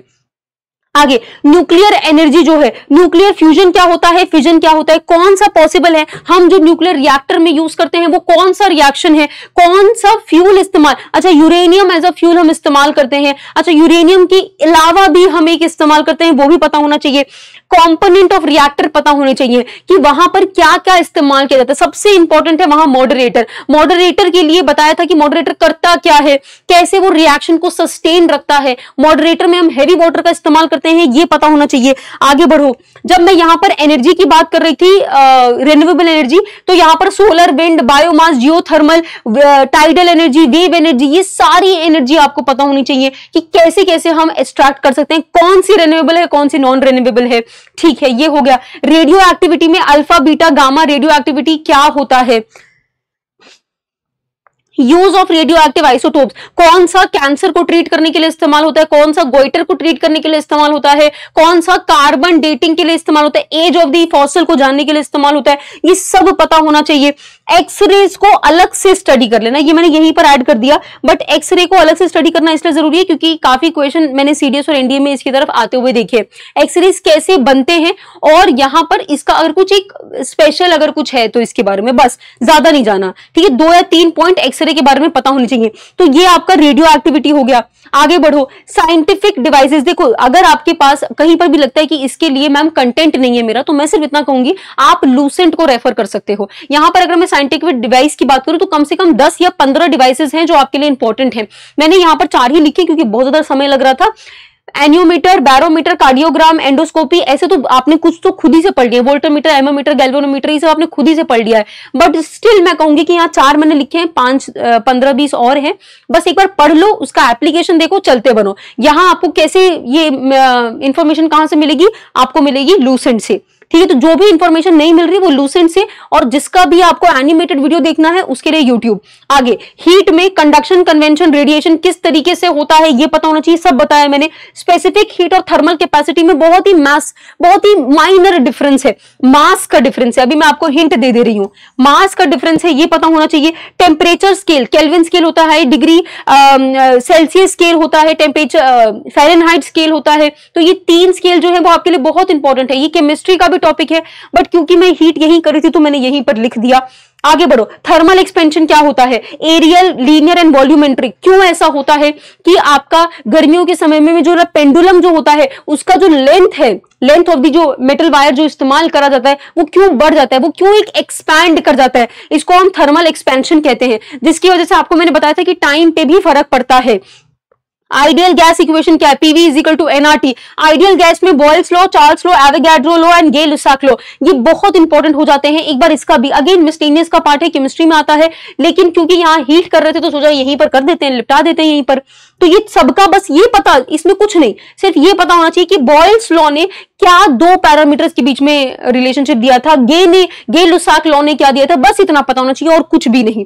ठीक है, तो ये भी हमारा क्लियर होता है। आगे बढ़ो यहां पर, बस अब यहां पर हमने सारे जितने टॉपिक थे वो फिजिक्स से कंप्लीट कर दिए। मिसलेनियस को देख के घबराना मत। देखो एक डायलॉग है चांदनी चौक टू चाइना वाली मूवी में कि ये फर्क नहीं पड़ता है कि आप, मैं एग्जैक्ट नहीं याद है मुझे, लेकिन जो मेन उसका एसेंस है वो ये है कि ये नहीं फर्क पड़ता है कि आप कुछ दिन क्या कर रहे हो, फर्क ये पड़ता है कि आप इतने समय से क्या करते आ रहे हो। तो आपका जो बैकग्राउंड है, किसी का इकोनॉमिक्स होता है, किसी का ज्योग्राफी हो सकता है, किसी का हिस्ट्री, मेरा साइंस बैकग्राउंड था तो मेरा साइंस स्ट्रेंथ था, आपका कुछ और स्ट्रेंथ हो सकता है। लेकिन आपको बस मैं इतना कहूंगी कि जिनका बैकग्राउंड नहीं था वो इतना तो करके जाएं कि भाई मैं simple and moderate question strike करके आऊं। हार्ड क्वेश्चन मेरे से नहीं होगा कोई बात नहीं, लेकिन जो मेरा सब्जेक्ट, जो मेरी स्ट्रेंथ है उसका मैं सिंपल, मॉडरेट, हार्ड तीनों करके आऊंगा। इस स्ट्रैटेजी के साथ अगर आप चलेंगे तो साइंस आपका बहुत बेहतरीन जाएगा। फिजिक्स की ये वाली वीडियो हमारी बन चुकी है, मैं जल्दी डाल दूंगी। प्लीज बताइएगा what are your opinions, because उसी ओपिनियन के बेसिस पर हम केमिस्ट्री एंड बायोलॉजी की भी वीडियो बनाएंगे।